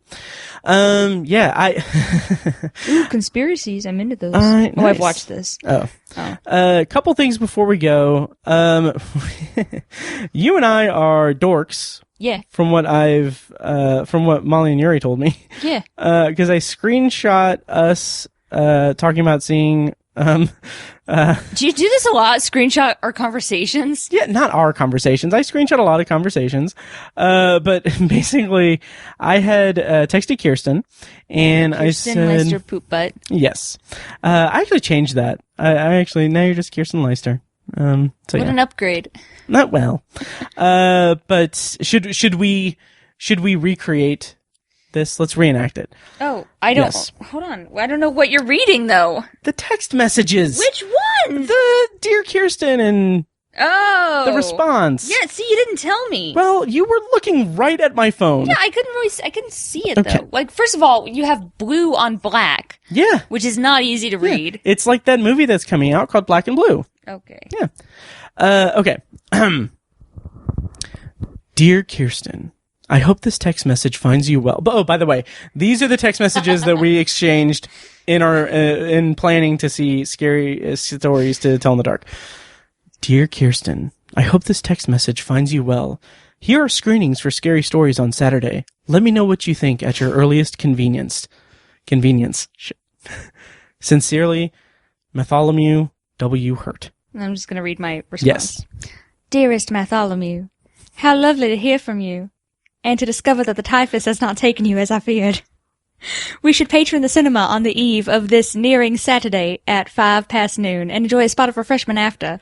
All the best to you and Lady Roy. The Roll. And Lady Roll. Cordially yours, Kyrsten M. Leister, Esquire. Okay, I see how they said word Yes. works. I get it. Oh, I wish that I was as talented in voice acting as you are. Yeah, and then you responded with that, yo, K-Dog, that sounds tight, DJ Matty Fresh, and I did not respond to that one. I noticed, and I was like, cause like, I had like texter regret. I was going to, but I was busy. So okay. I was writing my paper. Oh, okay, So. gotcha. Cause I was like, oh man, I should have responded as pizza, like as Lady Roll. Yeah, but anyway. Yeah. Okay, yeah, we're weird. K-Dog. So we're weird. Okay. Yeah. K-Dog and DJ Matty Fresh. So anyway, that and then the parting thought. Well, no, I'll save that for when me and Tiny talk, because it's going to be a stupid thing that I sent him that I tweeted about. Yeah. Basically, I bought the entire Fast and Furious franchise on Vudu. You tweeted this. I did, yeah. I saw it. But it's an 8-movie bundle on Vudu that was on sale for $35, so it's kind of a steal. I watched the first two. I've seen the movies all before. Yeah. Fast and Furious and Too Fast, Too Furious. Just really cheesy, over-the-top, stupid movies. No. Yes. Really? Yes.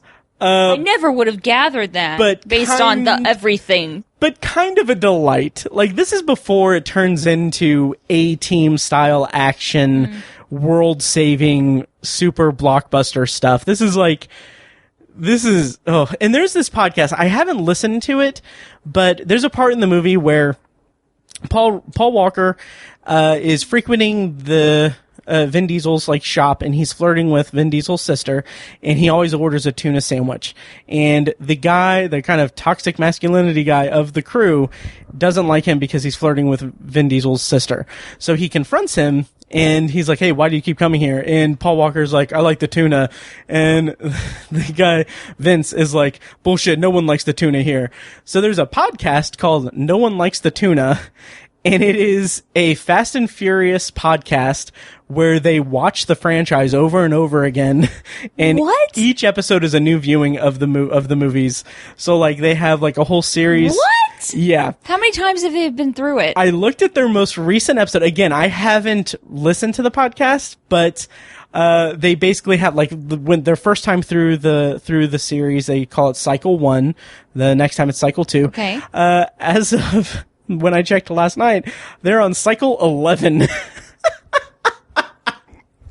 But what is the point of this? I don't know, but What new insights do you gain in Too Fast, Too Furious? I have no idea, but I just love the title. The title is No One Likes the Tuna. Like, it's such a weird, almost obscure reference in the first movie. But yeah, anyway, so support us on Patreon and everything, patreon.com/obsessiveviewer. How'd you feel about our Patreon exclusive recording? It was neat. You should all pay to listen to it. Yes, you should. Thank you. Yeah. Yes. All right. Well, we are not going to have a traditional ending here because we're going to hopefully go to Good Boys with me and Tiny. A couple of good boys. She's got my arm. Right? Oh, no. Ooh. She's slaying on my arm. God, she's so pretty. Oh.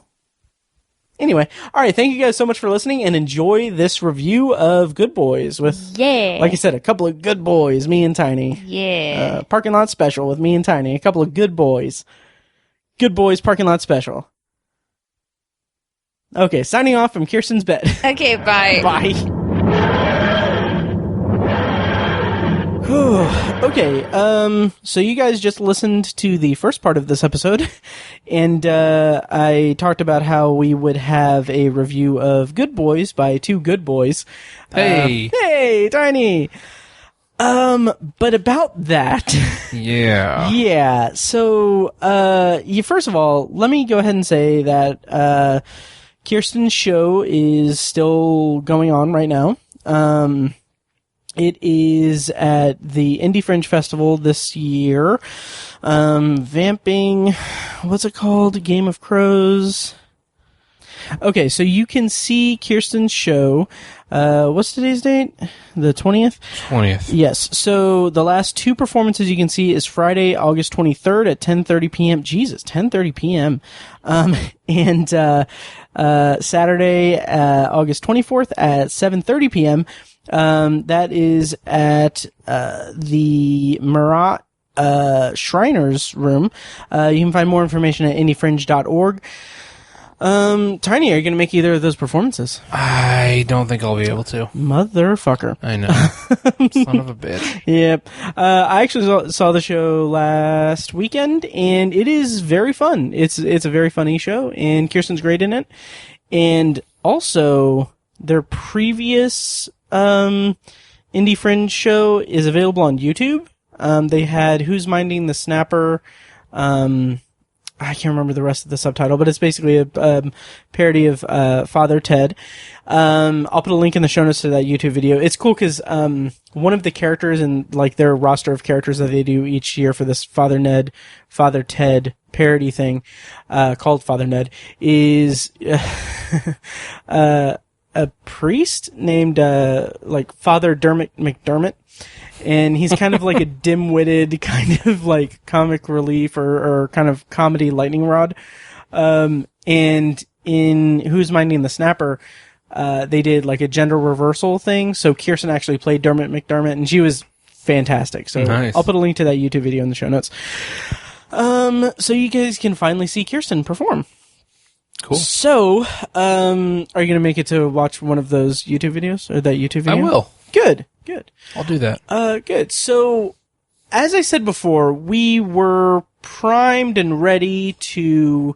We were primed, Hulu'd, Netflixed. We were ready to record... we were going to do a parking lot special. But yeah, but that fell through. Do you want to tell the audience why you ruined this episode? Yeah, I have a job and stuff, you know. Oh. No, but I was on call and I didn't know it. Yeah. Yeah, my boss forgot to send out the schedule, and there we were. Mm-hmm. So, yeah, I had made plans the week before to go see the movie, and then I found out I was on call. So, yeah, I ended up working a lot that night. So, yeah, that sucks. And I was ready to go to the screening alone. But because for the audience, it was a Tuesday night screening, and it was like an advanced screening and everything. I had RSVP'd for me and plus one, being either Kyrsten or you. Mm-hmm. And I was ready to go. And then like in the early afternoon of that day, I was like, I'm just not I'm so worn out and tired. Yeah. And I ended up canceling the reservation. I emailed them and was like, hey, I'm really sorry, but something came up. I can't make it. And then like they were like, oh, thanks for letting us know.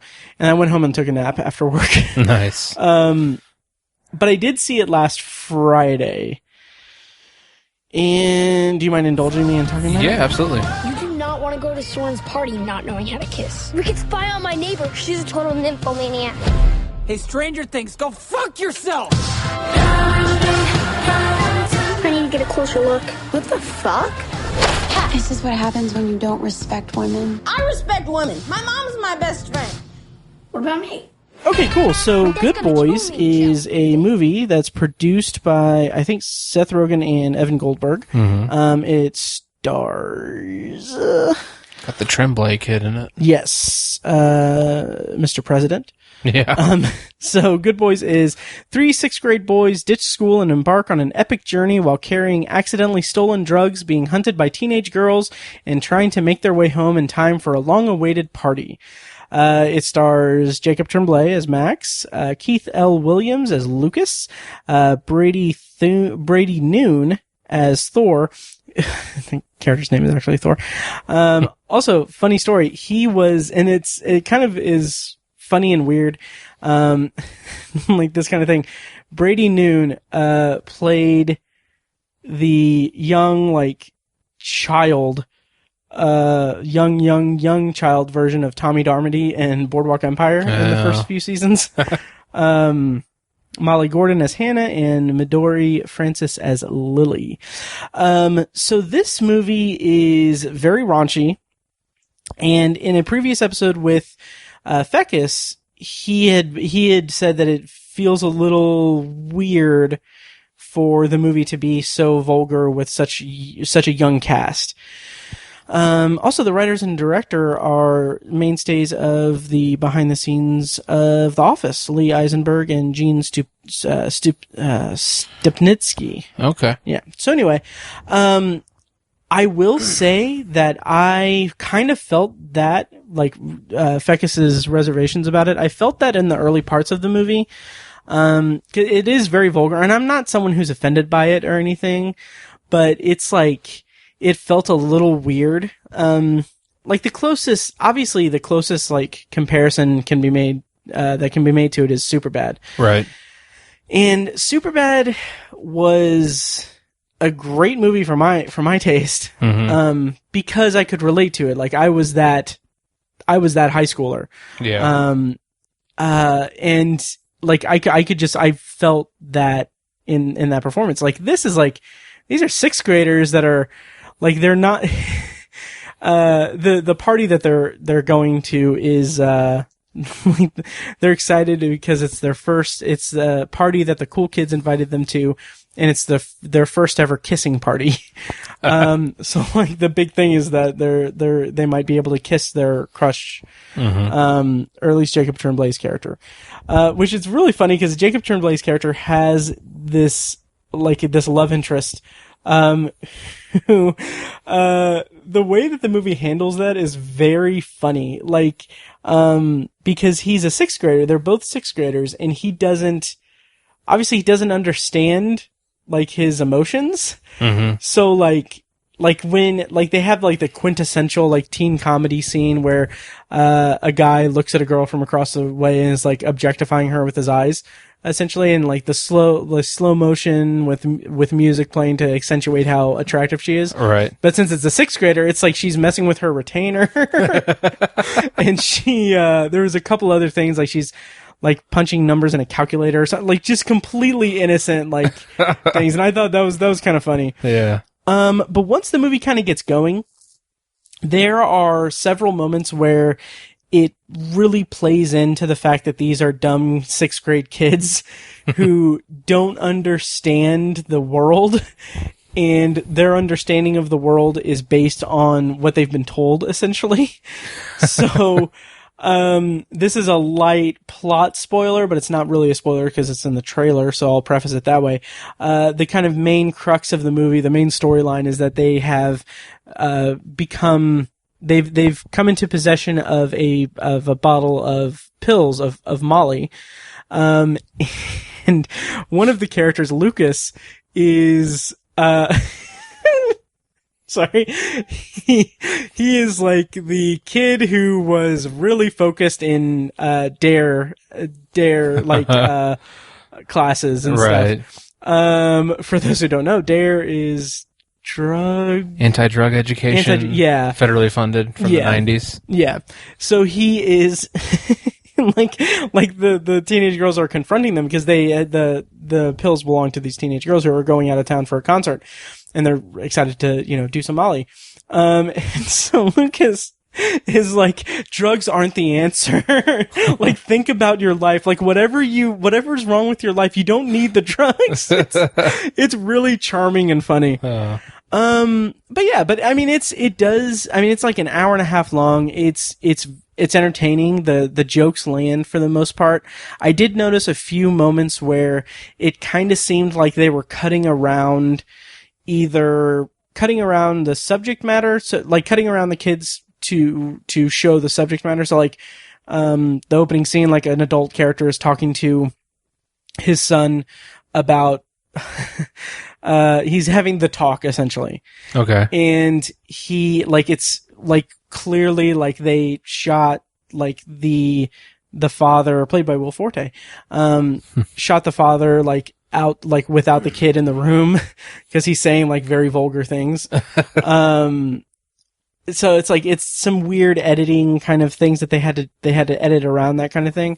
Also, I kind of feel like there were moments where maybe the kids' performances weren't that strong and they had to kind of cut around it. So I don't know, but, it's really funny. There was another moment where, they stumble across a group of the cool kids who have like I think it's just a bottle of beer.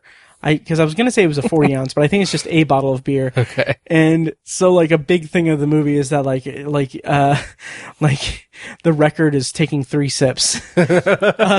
So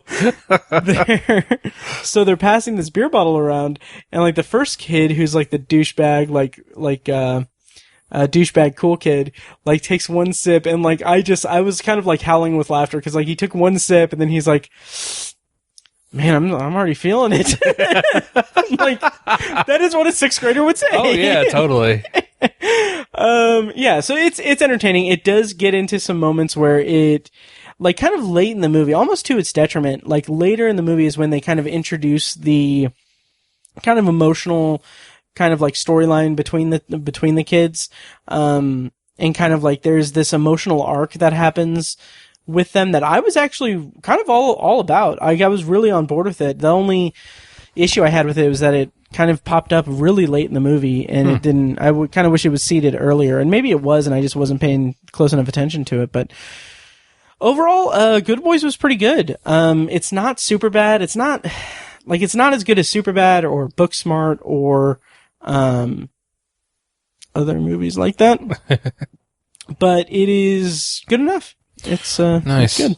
Yeah, I feel like Superbad has a pretty universal theme, like because it's coming of age, you know. Yeah, and we all came of age, right? But like when you're 12, that's different. Like a lot of people had different experiences as 12-year-olds. You know what I'm saying? And yeah, like, it's easy to be nostalgic for your teen years because that's literally like your more formative, formative years. Whereas like I don't have a good picture of myself as an 11 or 12-year-old. I mean, not really. What year would that have been? That'd have been like 98. Oh, yeah. 99. Oh, yeah. I don't know. Yeah. Like, I played soccer. Yeah. I still played soccer.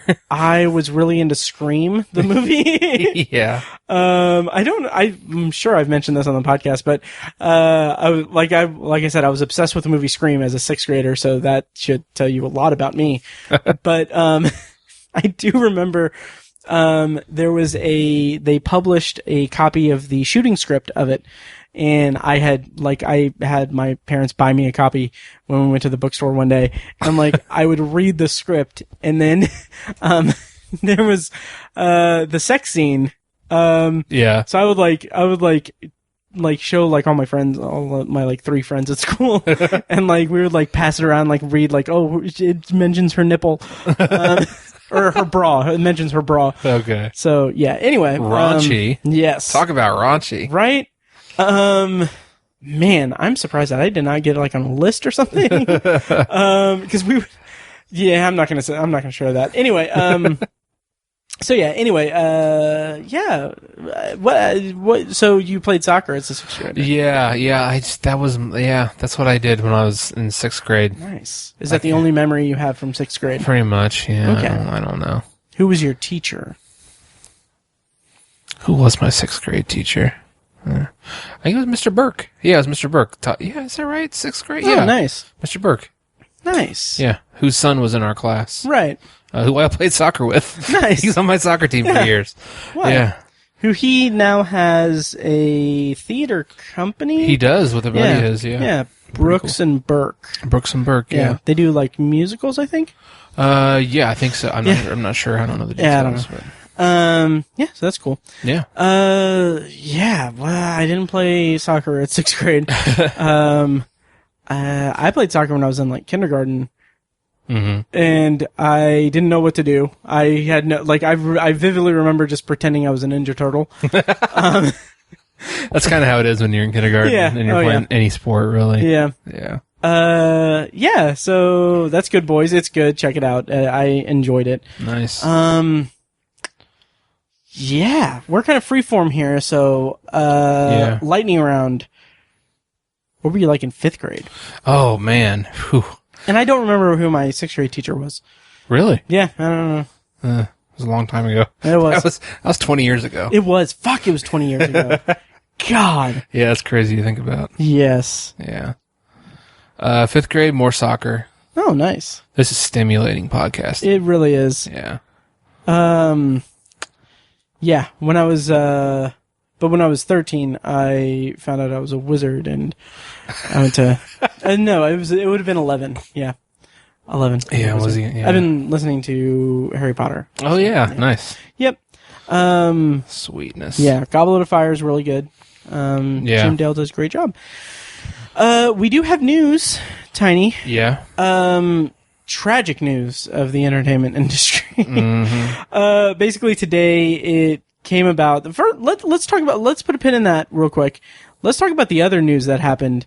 Did you see that Lena Wachowski Yeah. is going to write and direct a 4th Matrix film? I saw that. That's going to bring back Neo and Trinity, played by Keanu Reeves, and Carrie-Anne Moss. Right. Do you think this franchise deserves to be Reevesived?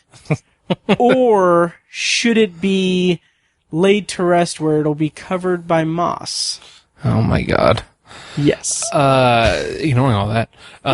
Yeah, not really. I'm not really enthused about it. Okay. Interesting. That first movie was really, really good. Mm-hmm. And then the sequels were, I think they're better than a lot of people think they are. Okay. I still enjoy them quite a bit for the visuals and the action and what have you. Mm-hmm. But I think the story got away from them a little bit. Yeah. But I don't hate the sequels. I don't think they're crap or anything. Right. But just compared to that first movie, they're not that great. I mean, that first movie's legendary. Right. And I don't really have any desire for more Matrix, frankly. Same. It's interesting. I'm kind of the same way. However, I think enough time has passed that I think there could be something interesting. I don't know what, but I think there could be something interesting there. Yeah. It's interesting that only one of the Wachowskis is involved and not the other. So I think that's kind of interesting. Yeah. I don't know if they've worked separately together. I don't know. I'm not sure. But that'll be interesting to see. Also, I think I would be more intrigued by it if they weren't bringing back Keanu and Carrie-Anne Moss. Right. Just because there's so much time has passed, I feel like it could be ripe for like a unique or original story rather than continuing. Right, or prequel or something. Yeah. Yeah. But I'm gonna try to be open-minded about it and see what happens. Yeah. I have not revisited those movies in many a year. It's been a long time for me. Yeah. And I'm kind of curious because I liked Reloaded, the second one, and I really didn't like the last 10 minutes of Reloaded and most of Revolutions.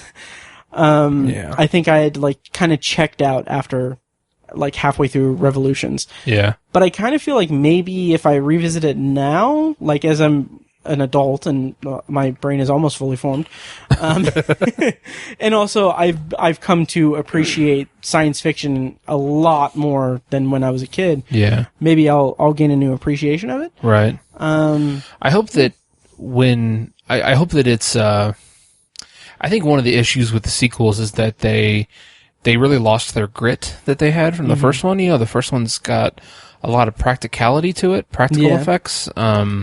And I feel like with the two sequels, it's like we just have more money than God, so let's just CGI the shit out of this. And it's just very polished and all that. And the first one it's gritty and it's dark and it has that quality to it. And I think if they can get back to that, I'd be interested, a little more interested. I agree, and I think another big part of that is that first movie was so fresh and unique. Yeah. And I think it's very hard to go from establishing something like that. Like, I mean, the movie didn't technically invent bullet time, but it perfected it. Yeah. And made it like a trope essentially. Yeah. All in one go while being very unique. But some of the other like effects, the choreography, the fight sequences, the gun fights and everything. Like, I still think about that lobby scene as just one of the most incredible like action sequences I've seen. Without question, yeah. Yeah. But it's really hard to go from that and establishing so many things and doing so many unique things like that into a sequel where, like you said, they had more money than God. Yeah. And they flashed it. Like, it was taking everything that they established and just amplifying it. And like, while it is cool, like that car chase scene is incredible. And the kind of idea of the ghost twin things was kind of cool. Also, it had Monica Bellucci. Yeah, it does. Yep. Broing out. But anyway, hey, pizza. Yeah, so anyway, it didn't really deliver for me in the sequels. Yeah. So I don't know. If, like you said, if they can go back to kind of how it was, like that gritty kind of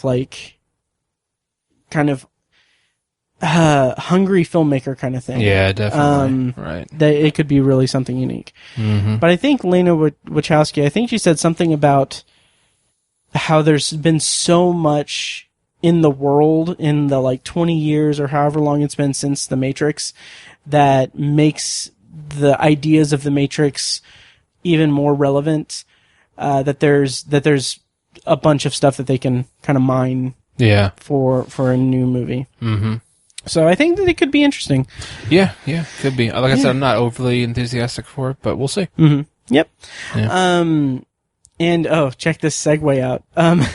So speaking of movies that are not in the MCU, so today there was a news item that Sony and Disney, they were negotiating the future of their partnership to co-produce the Spider-Man movies, and those negotiations fell apart. Right. From my understanding, the deal was that was established with I think with his appearance in Civil War and on, that Disney got a 5% profit, 5% of the profits from the Spider-Man standalone movies that they co-produced with Sony. Disney in the renegotiations was like, okay, we want 50-50. Yeah. Which I'm back and forth on. But Sony's like, no, we're not going to do that. Yeah. And then the negotiations kind of crumbled, and now Spider-Man is no longer in the MCU. Right. And it sucks. As fans of the MCU, as a fan of the MCU, I don't want to speak for you. It sucks because Tom Holland is amazing. Yeah. Presumably, there's like 2 more Spider-Man movies planned. Presumably Sony is going to solely produce them and hopefully still have the creative team behind Homecoming and Far From Home and Tom Holland involved. But I don't trust Sony. No, I don't. I don't. Even with Into the Spider-Verse, which was more of an, I don't want to say auteur kind of thing, but like it was more of a singular vision. So yeah, from Lord and Miller, I don't see them having that, their track record with the Spider-Man franchise. I don't see them having that, amount of freedom to the people behind Spider-Man. Yeah. I think Into the Spider-Verse was a happy accident, frankly. And I don't know if it was it's not commercially as successful as Homecoming or Far From Home or whatever. But I think it might be kind of close, though. Is it really? Okay. I think. I don't know the numbers, but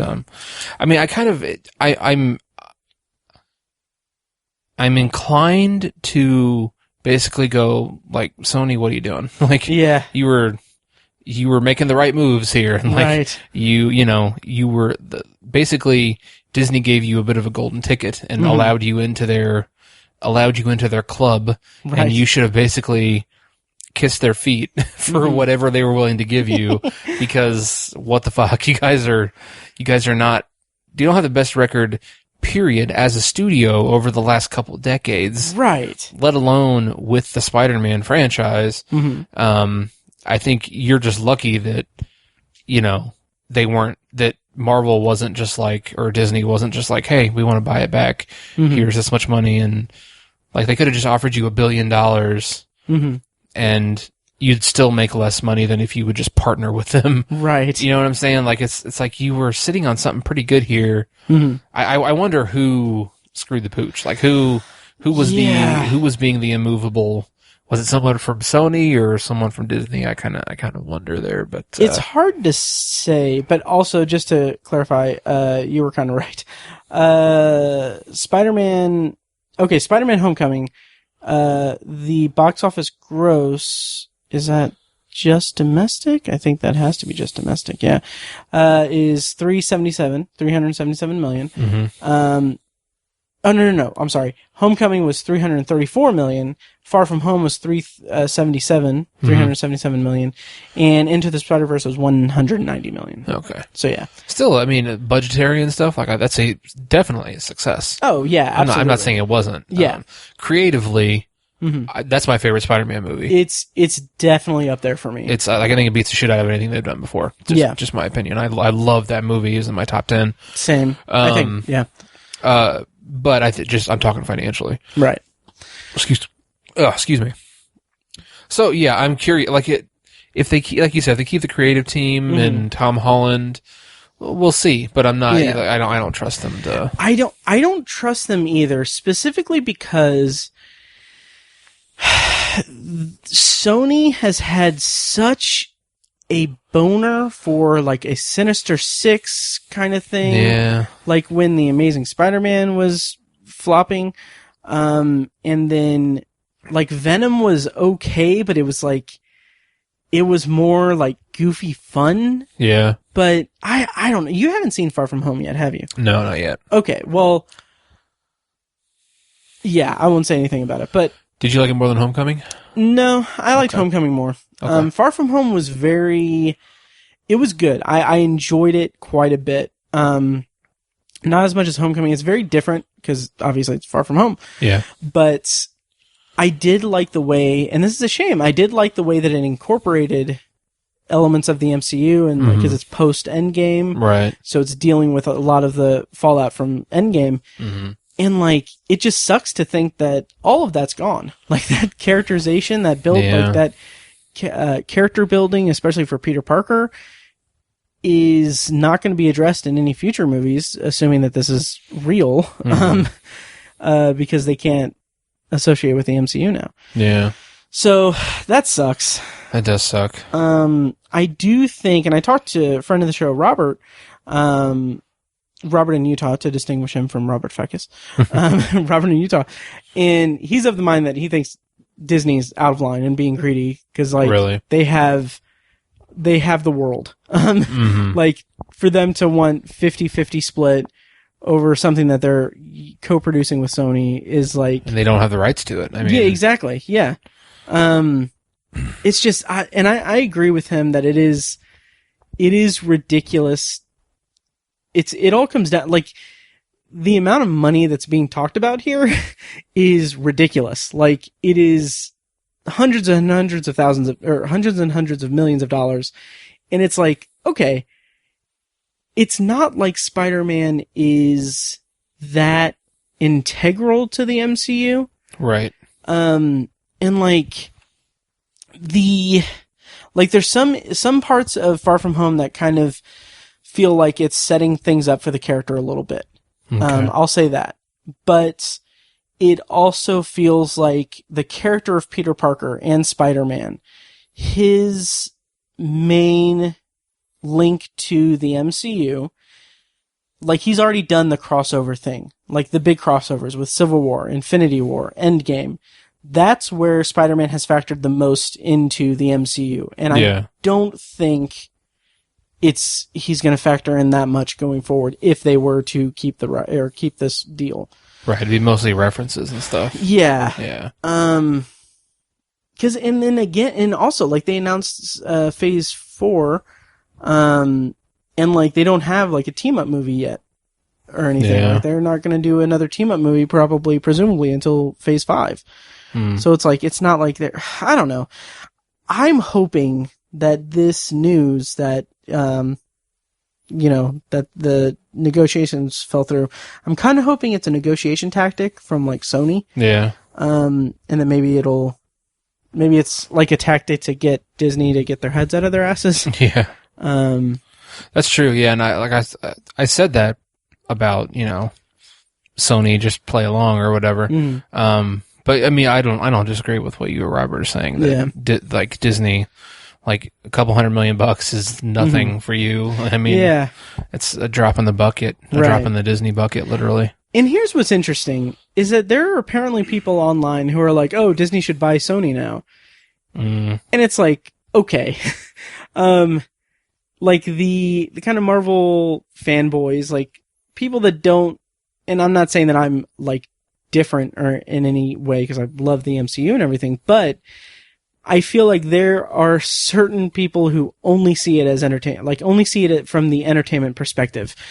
So they're like, well, Disney can buy Marvel and Star Wars and everything and Fox. Why don't they just buy Sony? It's like, okay, well, that also costs a lot of people their livelihoods. Right. When they acquired Fox, like, yeah, sure, they got Deadpool and X-Men and Fantastic Four, but also I don't know the exact numbers, but like thousands of people lost their jobs. Right. And there's also been talk about how like what happens to the subset of Fox that does like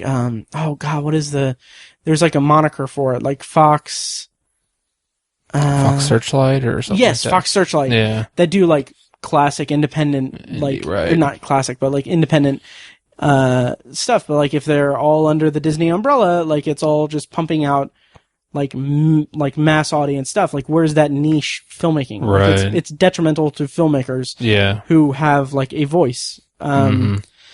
So I don't know. Plus Sony, I mean, is a tech company too. Mm-hmm. Like that'd be weird for like you said, we're all thinking about the entertainment side or just the movie side, but like Disney will be making PlayStations and like TVs and stuff. I wonder if they would buy Sony. I mean, if it would just be Sony Pictures, right? If it was like a different, I don't know. That's a good question. Yeah. Speaking of PlayStation, by the way. Do we have any more to talk about Spider-Man? Just quickly, I'll say that if this sticks and Sony's gonna do their own Spider-Man thing, if they're not gonna stick with Tom Holland and the creative team from MCU, I kind of hope they just do a TV show. Oh, that would be cool. That'd be just keep it simple. Yeah. And do a TV show because I loved the animated series from the 90s, which is like impossible to find now. It was at one point on Hulu, I think. Really? I believe so. I might be thinking of the X-Men series. Huh. But yeah, I'd be curious to see that. Even if it wasn't Tom Holland, it could be animated, live action. I don't know, whatever they want to do. But, yeah. Leaning towards animated, frankly. And that's the thing. I don't think that they would ever do just that. Like, I think there is always going to be like a component that is a live action movie franchise. Yeah. Okay, well, I think it used to be on Hulu, but it's not anymore. Okay. I'm just kind of burnt out on Spider-Man movies. Like, I liked Homecoming. I thought it was a good movie, but I was more interested in Spider-Man teaming up with the Avengers in in Civil War. Like, that's how I really liked seeing him in that context. But like the standalone movies, I think there's just been too much. That's fair. That's fair. I will be livid if they reboot again. Yeah, like right. I would. I don't want to say I wouldn't watch it because I'll watch it. Yeah, but I won't be happy about it. Right. Yeah, because and just it reminds me of. I want to say it's Ben Schwartz made this joke on Twitter, like way back when Andrew Garfield's movies were coming out. Mm-hmm. I think that it was Ben Schwartz that said it. It might have been someone else, but someone tweeted and said, when like the first trailer for The Amazing Spider-Man came out or whatever, it's like, this isn't your slightly older brother's Spider-Man. That's great. Yeah.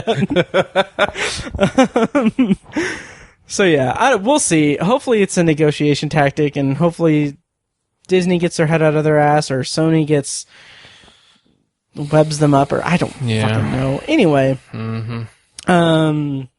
Yeah, so speaking of PlayStation, in early November,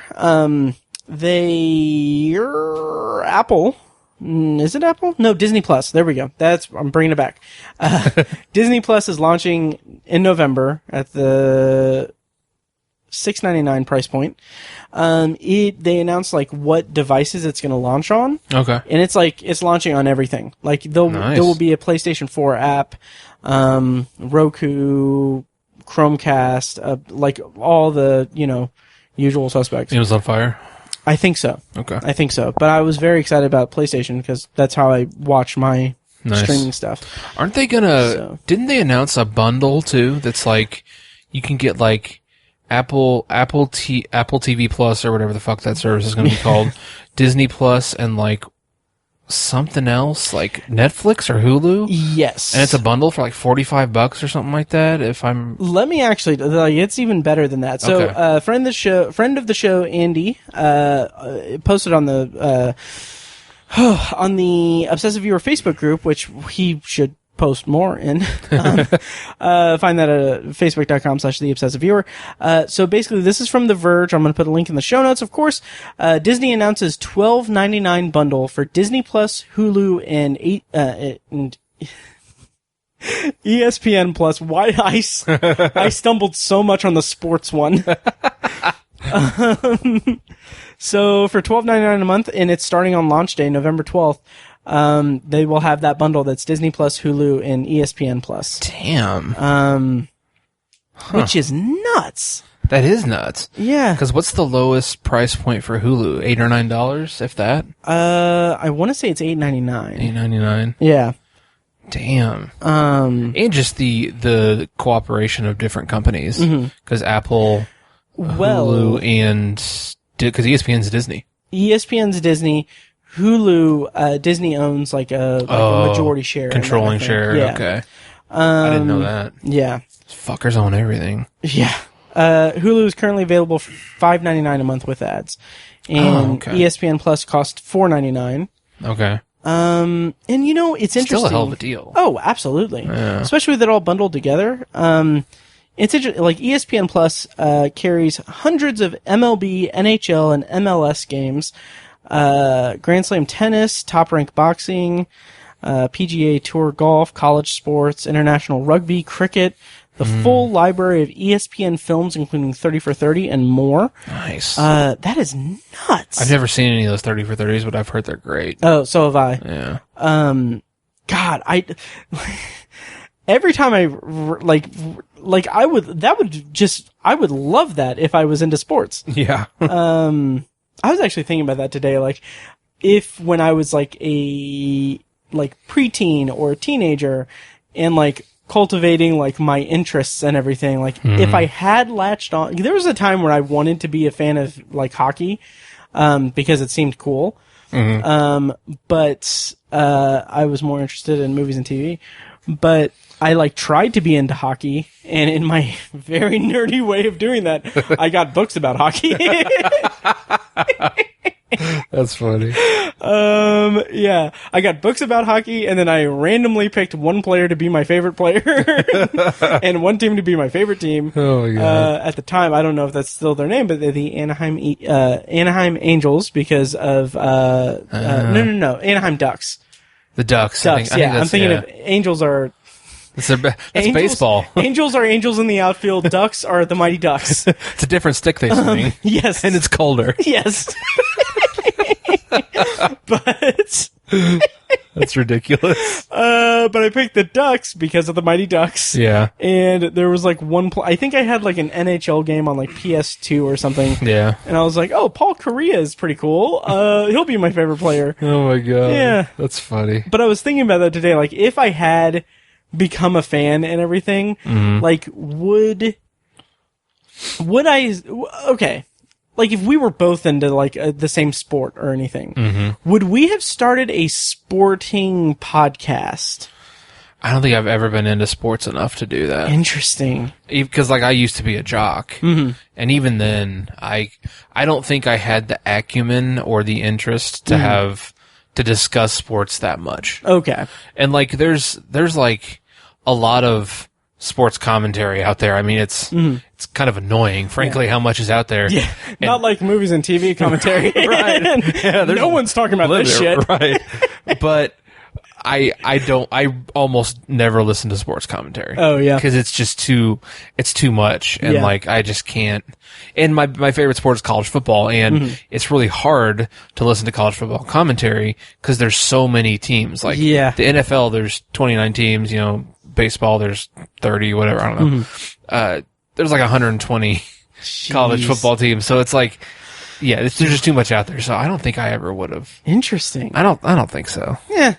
That's interesting. Just the thing. It's funny though, mentioning sports, Paige and I have been just like, we were watching through, she wanted to watch, Big Bang Theory. Because it ended recently. Or sorry to hear that. Whatever, yeah. It was actually pretty enjoyable. Okay. Because I don't mind that show. Her parents were big fans and they were talking about the finale and she was really interested in seeing the finale. And so we watched like the whole thing, basically. Well, she watched the whole thing. I watched parts of the whole finale?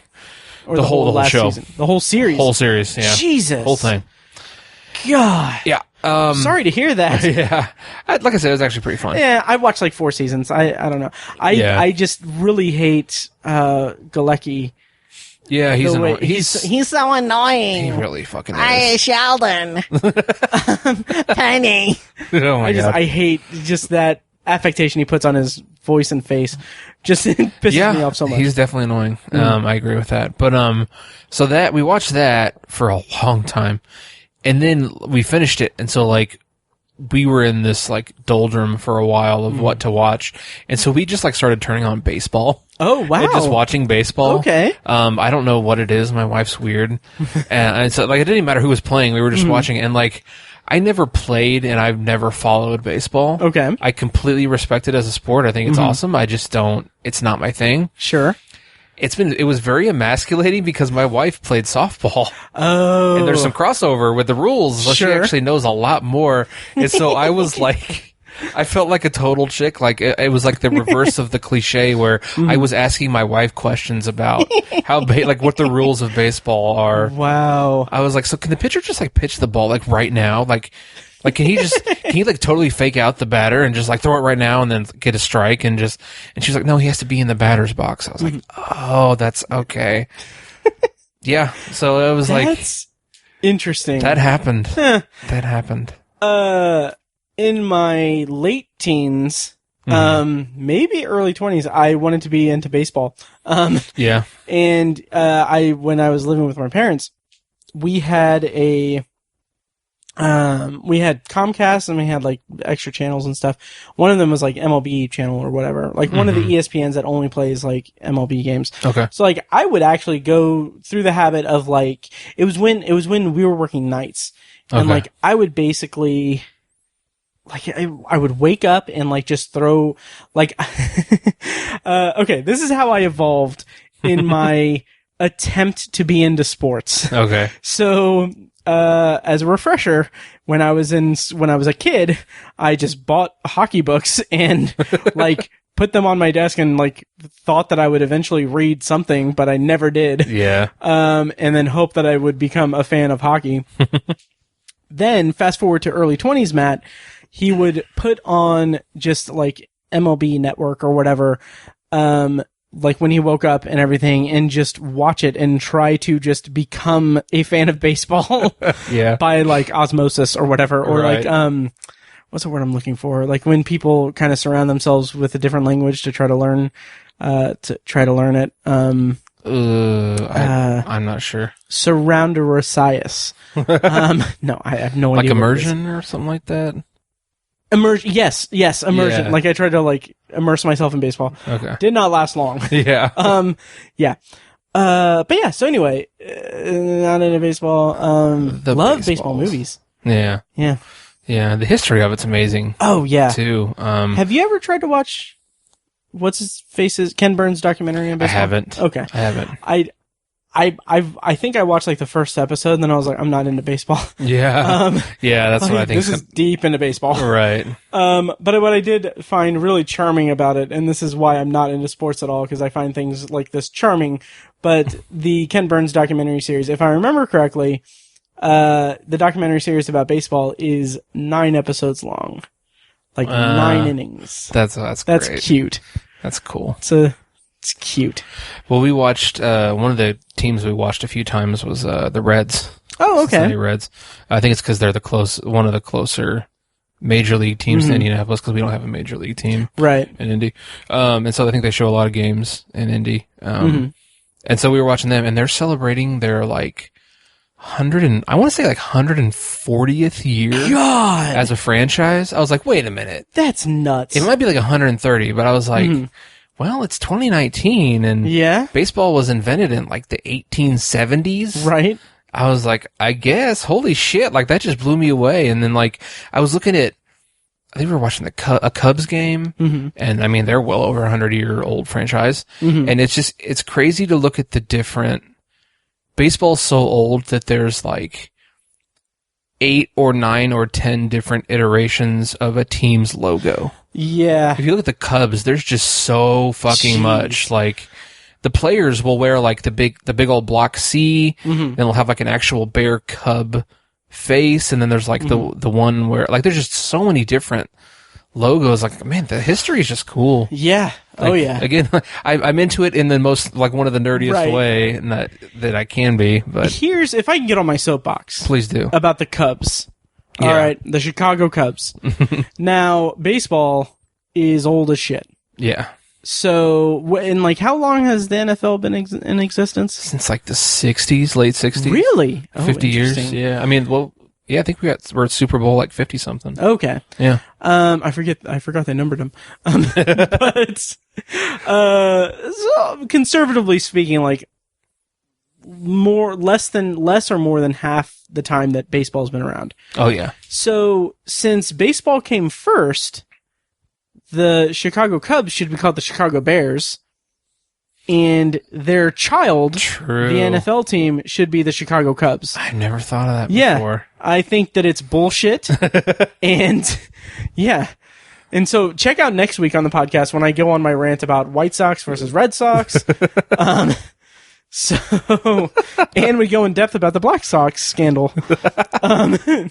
See, I know some things from watching Boardwalk Empire. Yeah. Jesus. We should start a sports podcast. Oh my God. That's just us talking nonsense. Super inaccurate. Yes. Like, dude, the Lions are going to the Super Bowl. Right. Calling it. Yes. We're like literal sports fans, like we just imagine like Colts versus Lions. Like, okay, these horses are going to get destroyed by these vicious lions. That's hilarious. So dumb. Oh my God. God. Okay, is there anything more we need to talk about? I don't think so. Yeah, I did want to mention I'm very excited because Friday, So I'm going to hopefully get this posted tonight, even maybe, I think. I don't know. It's a little late, buddy. Yeah, it's only 10:30. Oh. I go to sleep pretty late. Sleep apnea, probably. Yeah. But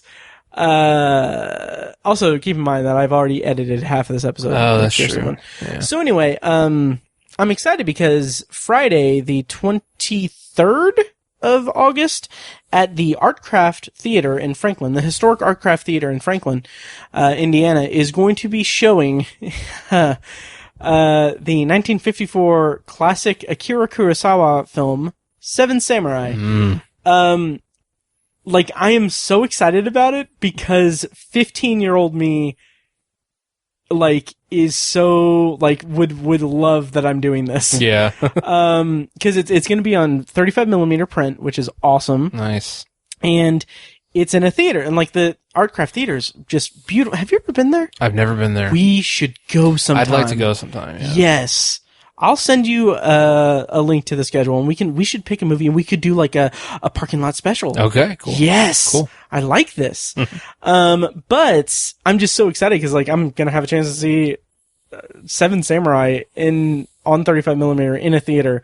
So like I'm just like 15-year-old me is excited that 33-year-old me is going to be sitting on his ass for 3.5 hours watching a Japanese black and white movie that 15-year-old me thought was the greatest film of all time. Emphasis on film. Yeah. Because he was a douche. Right. It is a very great movie though. I'm excited about it. Yeah. So I'm excited. If you're going to be there too, hit me up. Cool. Yeah. So, yeah. Also, here, this could be fun. If you're listening to this, this isn't going to be that interesting. Go to the Artcraft Theater, website. Also donate to them if you want, because I mean, they're a really great, place. Nice. But, that's another cool thing is that when you buy a ticket online, tickets are like $6. Wow. It's so cheap. But I didn't realize that. Yeah. But they give you the option to add a donation. So like I added a little bit of money too, because I'm like, this is a great opportunity and everything. Yeah. So, so the homework for the listeners is to go to the Artcraft Theater website. I'll put a link in the show notes. Go to the schedule. Pick a movie that you would want me and Tiny to go see. Yeah. And if schedule allows, we'll try to go see one of them that you guys pick, and we will review it. Parking lot special. Nice. So Tiny, should we wrap up? Let's do it. Okay. So coming up on the podcast, we are not sure what we're doing next week, but this night, like at the end of this week, we should hopefully have a bonus episode, hashtag parking lot special, with me and Tiny reviewing Brittany Runs a Marathon, which should be exciting. Yeah. And then next week, I don't know what we're going to do. We might even take a week off. I don't know. Okay. Yeah. And then finally, at some point, I'm going to get my Doomickey review for Tower Junkies up. And we'll probably I might do another anthology episode at some point. We'll see. Cool. So, yeah, that'll do it for this episode of The Obsessive Viewer. Thank you guys so much for listening. Again, check out Kyrsten's show at Indie Fringe. Link in the show notes. Game of Crows, Winter's Coming, Father Ned. Very fun show, very funny. It has tons of Game of Thrones references. Not only Game of Thrones references, but like MCU references. And like I was laughing. There were very funny moments. I was like genuinely really laughing at. Nice. Yeah, so check that out. And also finally check out patreon.com/obsessiveviewer, where you can donate to us and support us, and get access to a special RSS feed that gets you exclusive content just for you. So having said all that, thank you guys so much for listening, and we will see you next time. Thanks, guys.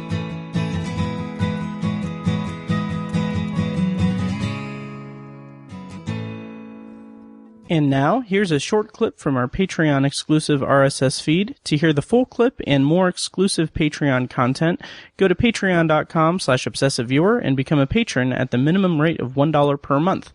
Thank you and enjoy. My little kitty, though. We're not talking about her right now. I know, but she would back up any alibi I give her to back up. She is a cat. She is so cute, though. She was very, very friendly to you. She was. We didn't really talk about that. Yeah. She showed you her belly. Yeah. Her belly, sorry. You were not bobbering her She at came all. up and was like loving on me. Yeah. Yeah, it was a real turnaround. Mm-hmm. Yeah. I'm so glad you said around. I really thought you were going to say something else.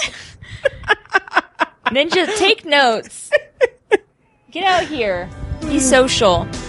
The Obsessive Viewer podcast is edited and produced by Matt Hurt and presented by ObsessiveViewer.com. For a full archive of our episodes, go to ObsessiveViewer.com/OV archive.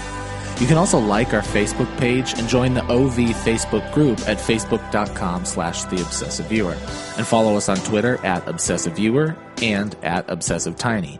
And follow our recurring co-hosts at I am Mike White, that's me, at R.A. Feckus, and at Burger_Lurker.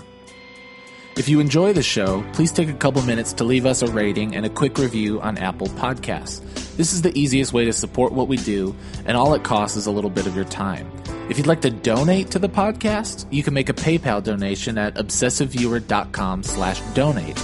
Or support us on Patreon for recurring donations and access to commentary tracks and B-roll audio recorded exclusively for patrons at patreon.com/obsessiveviewer. Every donation goes toward paying the fees to keep the podcast running and is greatly appreciated. For official Obsessive Viewer merch, including shirts, mugs, phone cases, and more, visit our TeePublic store. You can find a link to the store in the show notes of this episode and at obsessiveviewer.com/donate. Or you can simply search for Obsessive Viewer at teepublic.com. T-E-E public.com. For information about our annual live event showcasing short horror films from local filmmakers, check out shocktoberInIrvington.com. And for an archive of all our events, as well as news about potential future events, head over to obsessiveviewer.com/live. For more podcast content, you can find Anthology, Matt's solo podcast covering The Twilight Zone, and other classic and contemporary science fiction anthology TV shows at anthologypod.com and on Twitter at OVAnthologyPod. You can also find Tower Junkies, a podcast where Matt and Tiny share their love of all things Stephen King and his magnum opus, The Dark Tower series, at towerjunkiespod.com and at towerjunkiespod on Twitter.